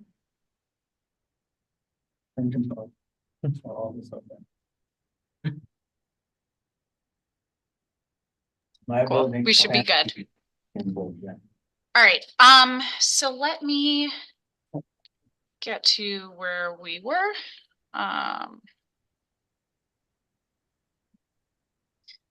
Okay, I'm just gonna set a timer for myself and we'll try to move quickly and comprehensively through these. Okay, so moving on to low density proposals, that is R1 to R5. So due to restrictive zoning, most low density areas have stopped building new homes. And this is a condition that's contributed to the housing shortage. And so for these low density areas, they are almost 100% in the outer boroughs. Our proposals are as follows. First is town center zoning, which would re-legalize housing above businesses on commercial streets in low density areas. Second is transit-oriented development, which would allow modestly sized transit-oriented apartment buildings in low-density residence districts, and also help homeowners, which would allow 1- and 2-family homes to add a small accessory dwelling unit. And so I just wanted to flag that there is one low density district in 12. It's a C3 R32 equivalent. It's 2 lots that are owned by the city, by the Parks Department, and development there is housing development there is very unlikely. So now I'm going to present a series of proposals that apply citywide. First, I'm going to present our parking proposal. The proposal would make parking optional for new housing everywhere, following the example of many other major cities. Today, New York requires new housing to include off-street parking, even where it's not needed. These mandates mean less space for housing and increased construction costs, which then results in less housing being built. So the diagram on the slide represents how parking takes up a lot of space. 2 parking spaces is equivalent to the size of a studio apartment. Building parking itself is also expensive and is an obstacle to housing growth, especially affordable housing. So under a proposal, parking would still be allowed, and we anticipate that developers will respond to market needs and continue to provide parking in areas where there is demand. And removing parking mandates can help reduce the cost of housing construction and enable development of more homes in each new building. So here's some additional changes to the parking rules. We propose to lift parking mandates for houses of worship, community facilities with sleeping accommodations, non-residential portions of some mixed-use developments. We'd require a CPC authorization to remove existing parking, except for 1- and 2-family homes. Simplify floor area exemptions related to parking spaces, allow public use of accessory parking, and clean up the Manhattan Core regulations. CHO would not change on-street parking regulations, would not change off-street parking regulations for commercial and industrial buildings, would not impose new parking maximums or restrictions on the amount of parking that can be built, not automatically remove existing parking, and it would not force anyone to build no parking. City of Yes for Housing Opportunity would make it easier for underused non-residential buildings, such as offices, to be converted into housing. To do this, the proposal would make a few changes to adaptive reuse regulations. First, the proposal would expand these regulations citywide to go beyond office districts. That way, a broader range of underused buildings like vacant schools and former religious buildings can be converted into housing. Second, the proposal would move the eligibility cutoff date from 1961 or 1977 to 1991. This allows more recently constructed buildings to be converted into housing. Third, the proposal would enable conversions to all types of housing, including supportive housing, shared housing, and dorms. As you can see, Community District 12 would be part of that proposed eligible geography. The current eligible geography is mostly south of Central Park, North Brooklyn, and parts of the Queen coastline here. Our next proposal would allow more small apartments in central locations by making it possible to build a building with only studio and one-bedroom apartments. Today, we're forcing many people into living situations that they don't want. In some cases, that's a shelter or living in an overcrowded unit. But our lack of housing options is also what forces young professionals to live with roommates and occupy family-sized units. So allowing more small apartments could ease the pressure on these larger units. Allowing buildings with more small apartments would involve changes to the dwelling unit factor, which is the measure of the minimum average unit size in the building. This zoning rule requires buildings to have a mix of big and small units if they want to max out their space. The dwelling unit factor is outdated and redundant with other codes that do a better job regulating the minimum unit size. Under this proposal, the dwelling unit factor would be removed in the areas of the city with the best proximity to transit. It's known as the transit zone and is shown on the map in this darker green color. Buildings would still be subject to rules like the Housing Maintenance Code and the Building Code, which do set minimum sizes for livable spaces, require windows, and other measures for safety and livability. And finally, income restricted housing would still be subject to existing HPG rules about bedroom mixes.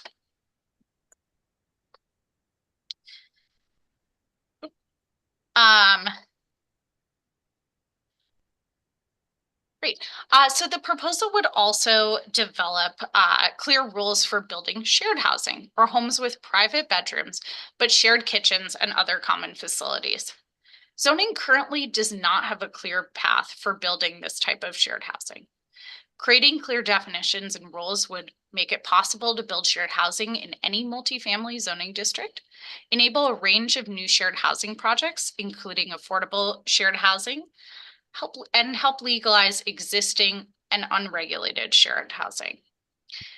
There are many other cities that have re-legalized shared housing, which meets a need for younger and older people in tight housing markets. So here's a quick example. This is a almost 100-year-old building. It's a mix of small and shared units, and it's in and so this is a long time model that have provided simple housing accommodations to mostly working people that kind of gets a foothold in the housing market. This proposal on contextual infill on campuses and irregular sites would also make it easier to add contextual infill to campuses and other irregular or challenged sites. Previous campus development often took place under Tower in the Park style regulations called height factor. Although DCP has developed a more recent set of regulations for contextual buildings that have height limits and result in better designs, some sites, like NYCHA campuses, can't access those new rules.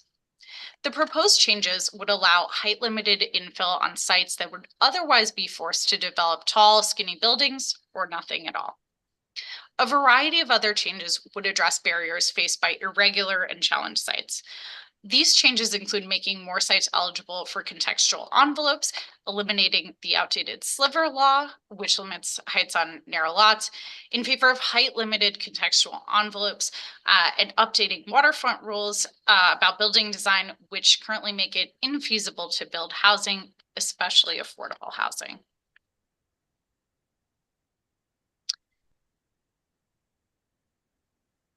We also have a proposal to create new zoning districts.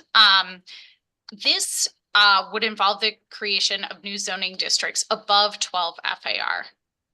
The maximum FAR for R11 and R12 districts are 15 and 18 FAR, respectively. And these zoning districts can only be mapped with mandatory inclusionary housing. This proposal would also create two new medium density districts, the R62 and R6D, which are intended to fill the gap in the existing spectrum of zoning districts.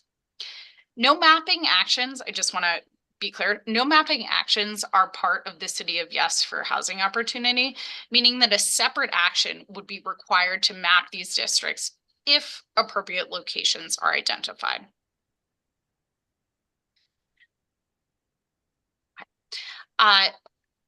We also are proposing to expand the Landmark TDR program.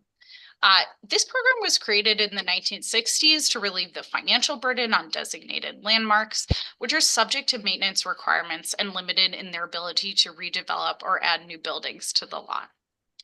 This proposal would also allow landmarks to transfer development rights to more sites, including other zoning lots on the same block as the landmark or immediately across the street or at an intersection from the block.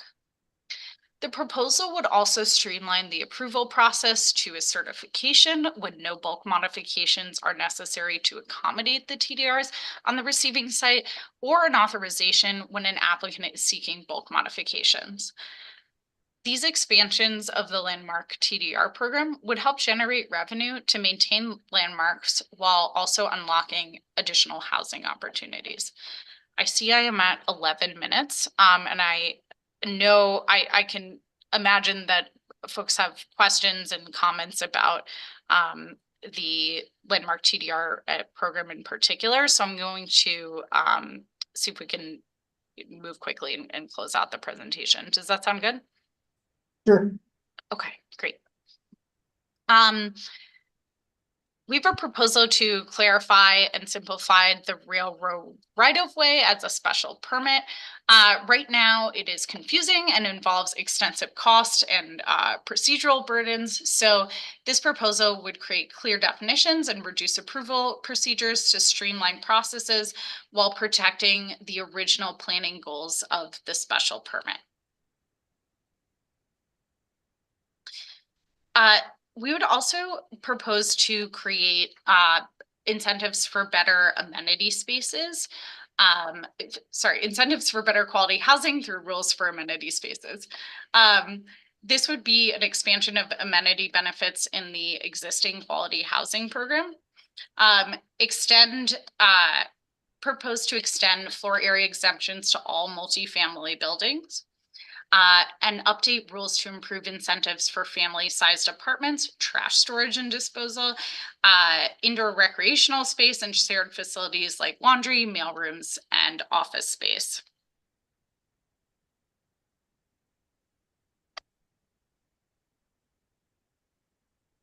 We are proposing to revise street wall regulations and other rules for better public realm outcomes. First, DCP would establish a new system of street wall regulation. Today's regulations often prevent new buildings from fitting in with a neighborhood context. So this framework, which would be based on building type rather than zoning district, would enable buildings to align with their neighbors. Next, split lots often face difficulties locating their floor area on the lot. So changes would provide additional flexibility for development rights to be shifted onto the higher density of the two portions of the lot. And finally, MX districts have to follow adjacency rules originally intended for manufacturing districts, making development difficult. So this proposal would clarify those rules that are not applicable in MX districts.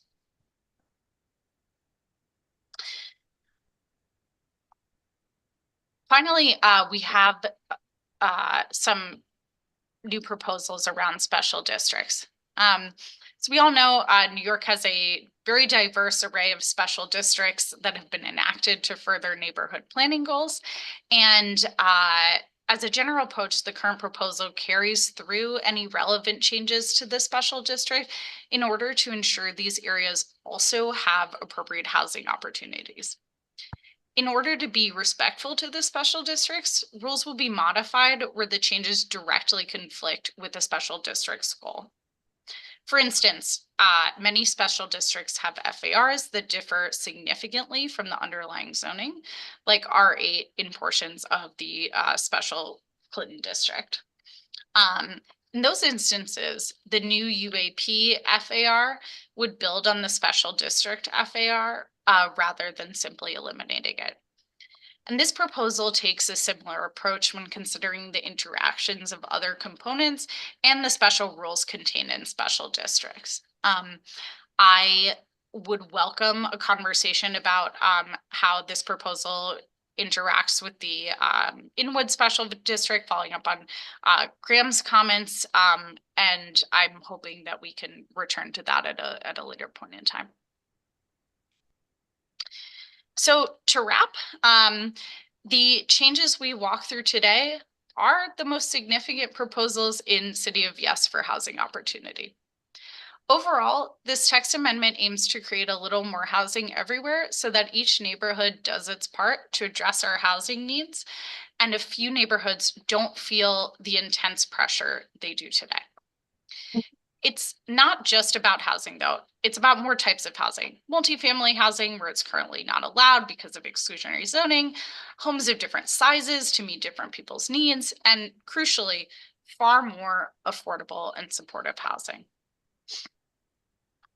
So here is our timeline for housing opportunity. As I mentioned, as we talked about at the beginning, referral was 2 days ago. There's a 60-day community board review, and we'll close with a city council vote that's slated for the end of this year. So thank you so much for your time and your attention and your thoughtful questions and great dialogue. And I shall leave it here. Happy to take any questions or comments you have if there's any remaining time. Thank you so much. I would think that based upon the prior discussion, out of respect for time, it's now after 9 o'clock and we have other Yes. agenda items. What we will commit to do is committee members, other board members here present will send me questions. I will gather them and forward them, to you for follow-up. And of course, you are welcome and more than welcome. It's necessary to have you come back to the, the January meeting, but just for everyone's information, city planning will also be presenting at Housing and Human Services tomorrow. So the extent to which there are some questions from tonight that you would like to, ask live, please feel free to, sit in on that committee meeting or to share them with Housing and Human Services, chair, so that it's on their agenda. But there's another one that if you could, I know that we already have some materials on City of Yes for housing opportunity, and I'm pretty certain I've shared them with the committee. However, if you could, Audrey, forward this presentation, I will send it to the committee for reference. So if there are questions on particular slides, we can reference that to make it easier so for you to know what we're talking about. That sounds fantastic, and I will definitely follow up with this. Okay, great. Thank you so much. You're quite welcome. So moving to the other two items on the agenda, and these are kind of committee discussions, and this is another instance where Housing and Human Services will also be looking at them. And initially, land use was asked to look at them by the board chair because it wasn't clear if Housing and Human Services was going to be able to achieve quorum this month or next, but that has been resolved. And also, in the case of what is currently item 6, the New York State budget bill to legalize basement and cellar dwelling units, there is a 90-day time frame in which for community boards that are identified to comment. So doing a resolution in June would be just fine.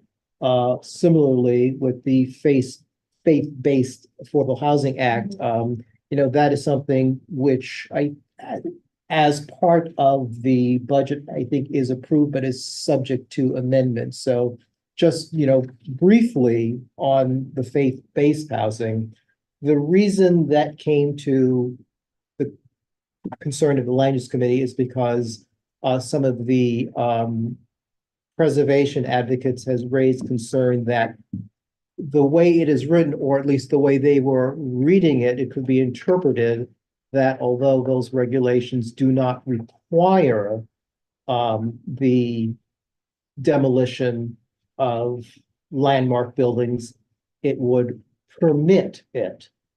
The drafters of the bill said that is not the intent, and they also do not believe that is a fair reading of the language. But that said, they did point out that they've shared, with, I believe this was Village Preservation and others, certain amendments to the language that they are willing to make, but apparently there are other changes that have to be made, and they're all going to happen at once. I would think from our perspective, and I shared with you today, there was a sponsor memo that was referenced. And in that sponsor memo, it was pointed out that there is specific language that reads, the bill would preserve all existing laws and regulations which regulate how a property that has been designated a historic landmark by locality may be altered. And I think there's another section in the memo. I have so much paper, the people in the Pacific Northwest will probably hate me. That specifically says that, the New York City LPC regulations, I mean, they would continue to follow that.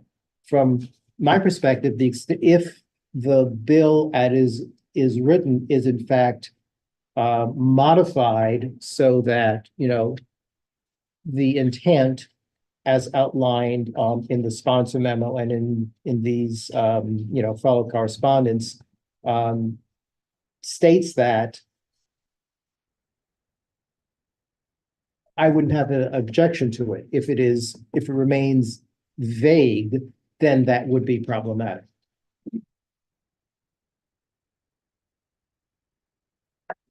Yeah, I'm sure everyone got an opportunity to read all the paper I've sent to them. So the language by itself is vague, but then to your point, there is separate, very, I think, indicative language that says this does not modify existing landmarks regulation. Right. I think that by itself, not taking into account the vague language, speaks to the bill's intent. Right. So I wouldn't mind either way, regardless of the amendments. Right. That's I just my guess view as reading it. an attorney, I think two attorneys, right? Yeah. I mean, if the bill becomes law as it is written with the language being vague, that language governs. The intent in a sponsor memo is no longer relevant. However, if the language that's in the intent of the sponsor language is then put into the bill, and that's part of the law, that is then enforceable. Certainly. So, my point is, and I think Robert Jackson and Al Taylor are co-sponsors of the Faith-Based Affordable Housing Act. We can certainly communicate to them. I've already communicated because I saw Robert, in person at an event that, we want to make sure that we understand the intent. We just want to make sure that the language is modified so that it is consistent with the intent. Also use regulate and regulations and Say that again? regulate and regulations were in the same sentence of something that you read. Yeah. The horror. Bothered me. So that is, my sense, and, once again, I've kept Mariel Ali in the loop. So all of the information that land use has, Housing and Human Services has, and with regard to the provisions in the state budget to legalize basement and cellar units, I was able to get some good feedback from Assemblyman De Los Santos's office on, what the intent, and, this is creating a pilot program to, actually, the state is allowing the city to create a pilot program to look at this, and there are specific community districts that were cited. And I was speaking, earlier in the meeting that, CBs 9, 10, 11, and 12 are included. Interestingly, some of the community districts in Queens, and, you know, Queens and Brooklyn, but probably Queens more so, have a lot more of the housing stock where there are, you know, currently illegal basement or cellar units. It's interesting that those community districts are not part of the pilot project, And so do the East Village. but There are tons so, of them, so so. the question is, it's not clear how these districts were selected. What district is the East Village in? Oh, 2 or 3. I mean, Well, 2 and 3 are included in the pilot program. oh, they are? Yes. yeah. So in Manhattan, it's 2, 3, 9, 10, 11, and 12. Okay. But the point is, the first thing that community districts are charged with doing is within 90 days adopting a resolution to the speaker of the city council saying either they support or object to their district being included in the pilot program. And, you know, that is something that Housing and Human Services is going to discuss in more detail, but I thought it was important for us to get clarity Yeah. on what this was and what the next steps are. And it's I guess, the city council or the city council in consultation with the appropriate agencies, and I see you, would have to structure what is in or what are the components of the pilot program, because, you know, as an architect, I know that a basement is not the same as a cellar. That's right. And the critical thing with basement or cellar is the life safety. How do you get in and out? And in the case of emergency, as we were saying, what happened in Queens with some of these cellar apartments where the windows, Yeah. a human being cannot get out, so they drowned in the apartment because the only entrance, which probably was not a legal entrance, was flooded. And, you know, so all of that has to be taken into consideration when you're saying you're legalizing it. We don't want to just legalize it. It has to be safe for human occupation. Right. And actually, we have a gentleman from city planning with us. Yes, whose expertise is pressing buttons to make data, not zoning. per Okay. se. But so the aspect of this that is which neighborhoods are chosen for the pilot. I believe it was part of one of the many City of Yes initiatives that certain areas just will not be allowed to build these cellar and basement apartments because of how dangerous they would be in certain areas, flood zones, inland flood zones due to rain, not necessarily just rivers or the sea. So I suspect that some areas where we've seen the most dangerous units illegally existing are not of interest to expand legal means to build them. So I'm gonna investigate, because I'm genuinely so interested in it.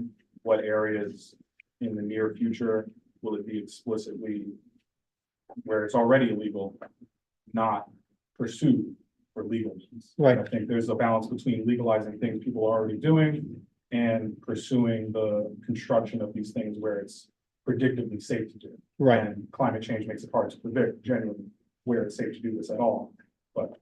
Right.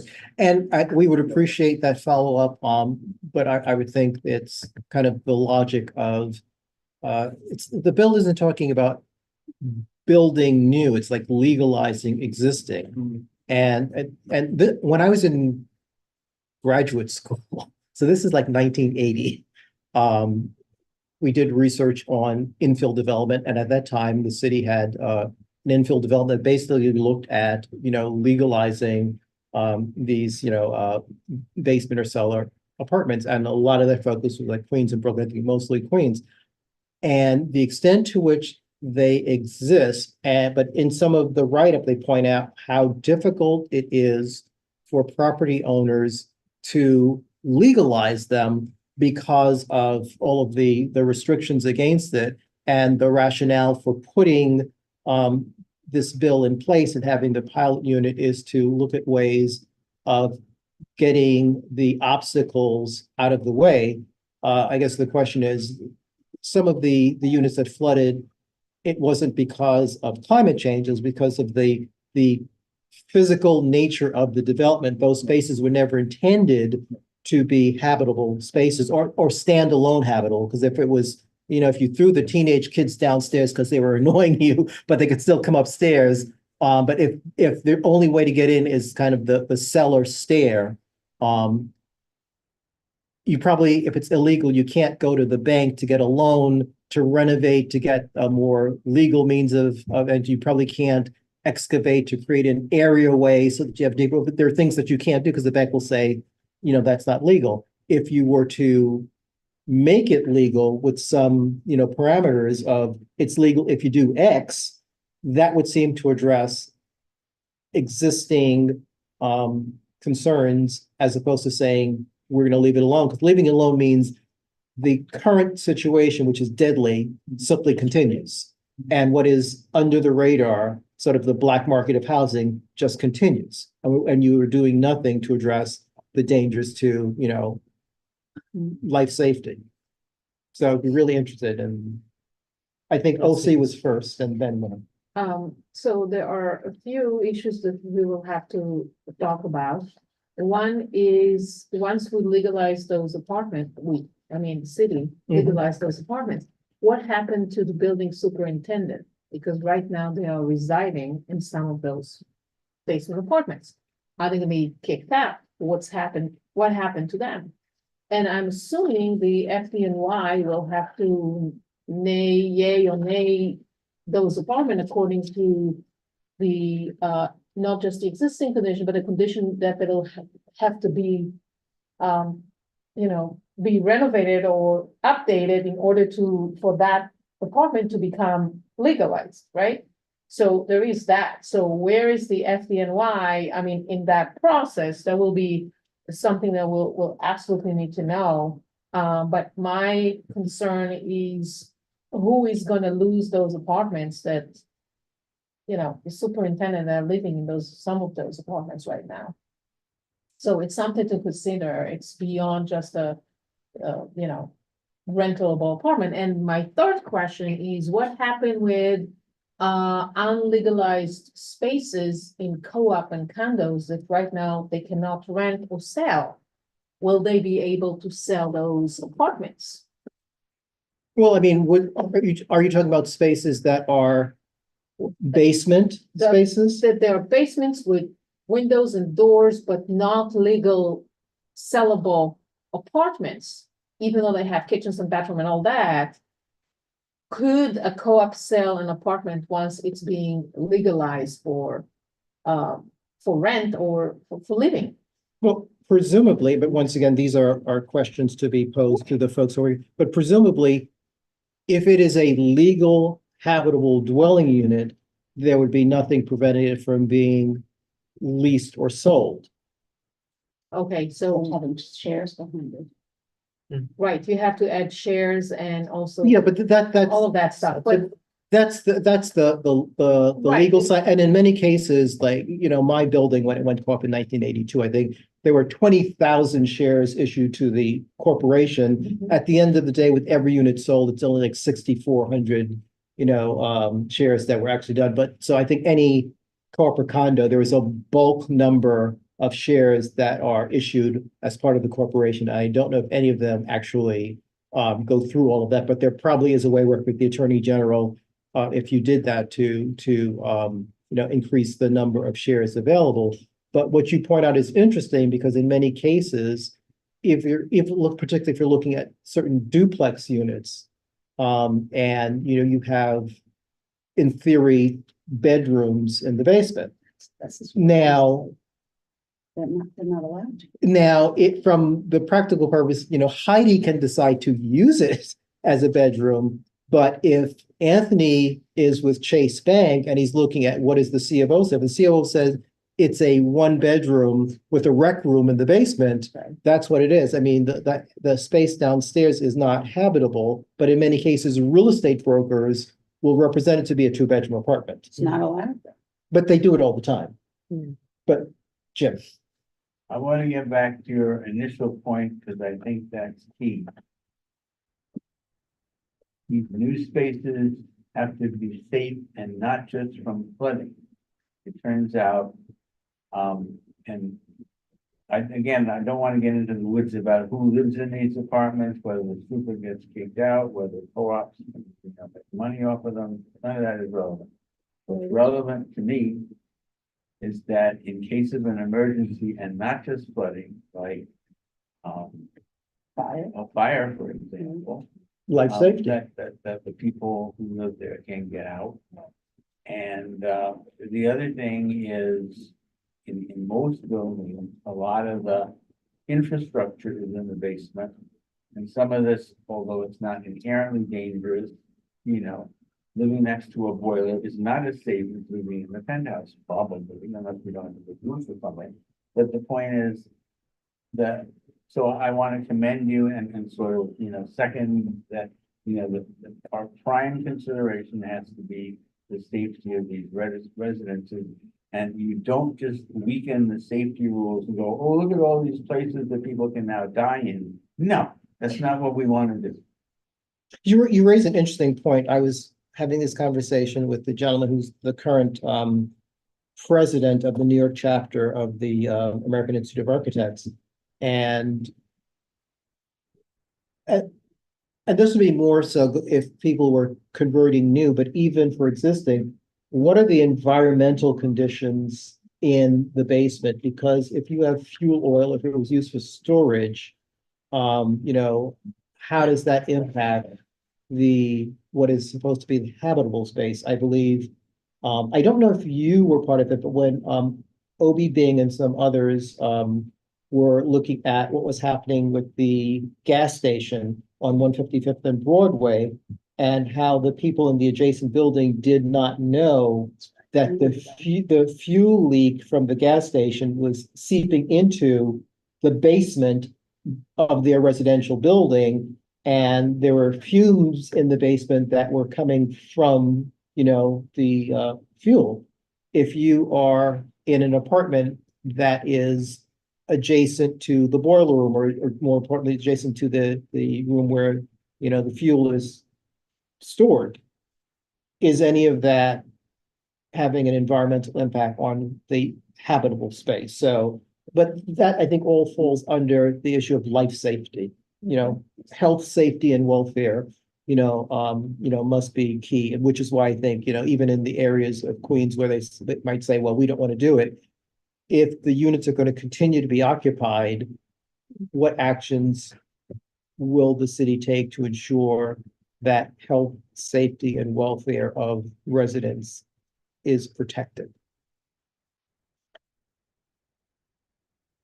And so those are things that we have time.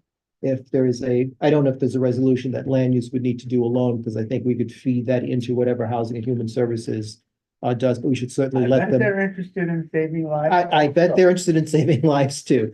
Wait, this is not gonna be like an independent resolution? Is there a reason for there to be two resolutions? know. I would think it would make more sense to have a combined one where we're saying, Okay. We you know, don't like independent resolutions of the practice. Yeah. The board should speak in one voice with one resolution on a topic. Whatever. so Whatever, it's the right way to do it. Okay. Mes Amis. Is there anything further on the faith-based affordable housing or the legalization of basement and cellar units? Is there any new business, Vivian? There's new business, yes. 25 of us this week met with Mark Levine and Sean Abreu about the potential construction on 158th Street between Riverside Drive and the entrance to the highway, because I mean, the guy still doesn't have demo permits, but it's close. There's like all kinds of, every day it's seems more likely. And part of what we talked about is the concern about the site and the water underneath, a brook underneath that is recorded in some of these writings from the 1930s that I have. So part of what was talked about was that there's going to be an underground garage, and there's barely any space to get into it because there's already the garage for River Terrace, the garage for some of those other 1920s buildings that have it. So that was the second thing. We talked about the lack of safety if big vehicles you know, trucks, whatever, both going into the space that's narrow, but also that they're likely to park on the street at night probably, and You're talking about during construction? yes, sorry, during construction. I mean, I think all of us hate the idea, but then there's this whole other component about what's gonna happen. This one person kept saying, yes, there's gonna be traffic all the way to Yonkers. But there, you know, and those of us who live just above it, I mean, we fought and got one lane instead of two on the east side of the Riverside Drive with the oval there. And so now, you know, and that had to do with the insane traffic that went around there. So now if it backs up from there, we're basically going back to the way we were before with traffic. No, it'll be worse, actually. Okay, it'll be worse. But what, you know, so that was another issue. I mean, I won't bore you, it's getting too long, but then we all hounded Mark's, Aya Keith, Mark's chief of staff. And she called me today and she said, can you call people off with all the hounding? She said, what's happening is, sorry, I lost my voice, but what's happening is that Mark is talking to DOB and Sean is talking to DOT. And that we're trying to get them to meet with the community. Are you trying to stop demolition or this is? Well, in there's our no- hearts, yes, but whether we can, I mean, we just don't want to end up just, you know, the building behind it, your Yeah. building, you know, shook apparently when they did the core testing where they found that bedrock was 40 feet below ground there. And your building is already sinking, as I've seen even in apartments there. So the worry is like, what if that falls over? I mean, it's not funny. About, you know, and has anybody actually done an investigation as to whether that is, can take a 17-story building, that plot behind it? So, I mean, you know, so the word I got back from Mark's office was, we've been working with you for a long time, you know, which is true. You couldn't, so we failed at landmarking. And now Mark's trying to do what he can, talking to DOB. And so, you know, we'll see what comes out of it.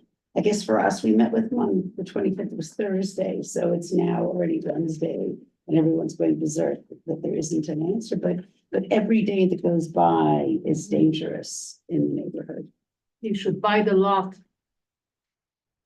By the way, buy the building. Yeah, And if you would just cut that check, we'd appreciate it. I know. I mean, I would, but Oprah got me into an investment, so my capital is tied up. of a bake sale. Is there any old business? I just want to comment on your building impact. The reason we have a DOB is to make sure your building does not fall down. That is sort of their prime directive, you know, and they have engineers, the developers of engineers. And the other thing that's sort of good is that engineers, they don't really want to kill people, you know, they get really bad reputations for collapses. And so if anything, most of the time they're overly conservative, which serves our purposes because it makes it safer. But again, you know, presumably stuff is in place and, you know, so hypothetically, if there were construction, presumably inherent in whatever DOB demanded, your building would have to be monitored with all sorts of sensors and whatnot. I hope so. Well, Again, I you mean, know, I live in it. yeah, well, you know, and you want to continue to live. Yeah, I would. well, again, to some degree, we do live in a rational world, especially in certain areas, you know. Not uptown. Oh, no, there are real laws that apply here too, and then, you know, even DOB and the engineers understand the laws that physics apply. They really understand this. And I don't know about in the United States, but there was a famous case in Brazil where a soccer stadium collapsed or something. And the architect or the engineers were prosecuted for murder because they kill people. So engineers don't want this to happen. Yeah. So, And what I shared with Vivian, but I also at the last month's land use meeting, I shared with folks who are, you know, discussing, you know, 184th and Overlook and Fort Washington is Much of the issues that are raised are things that the building department has jurisdiction over. And if folks are serious, if they are serious about, the site concerns or what's happening, having a conversation, with land use isn't the best route because these are not issues that are pertinent to the regulation of what can be built. I mean, they should go directly to DOB and say, when they were doing X, the building cracked when the Second Avenue subway was being built. There were many buildings that pointed out to the building department MTA that, they are seeing cracks in walls in a basement based upon what's happening with the excavation. The demolition of the tombs or whatever the building is called is impacting adjacent buildings in Chinatown, and that was on the news, and they were showing the cracks in the wall. So go to the agency that has jurisdiction and put them on notice, because if they're on notice that there's an issue and something actually happens, then as Jim said, There's it becomes a real bigger liability. issue. Yeah. Vivian, when you have these discussions, are I there, should invite you is what I well, realized. yes, please, but is there anyone from 779 that has been in that group? Yes, Janine Moore, Okay. she's very concerned about kind of the building getting a reputation and then being told later that there is pre-existing whatever. And so did this really happen because of this construction? Well, that's probably why you might want to document existing conditions. Before, I mean, what you're saying is absolutely correct there. I remember something where, we were with a representative actually of HPD doing a site visit, and they saw the existing conditions, and the next time we were there was another HPD rep, and they were trying to say that, well, it wasn't that way before. It's like, but you weren't here before.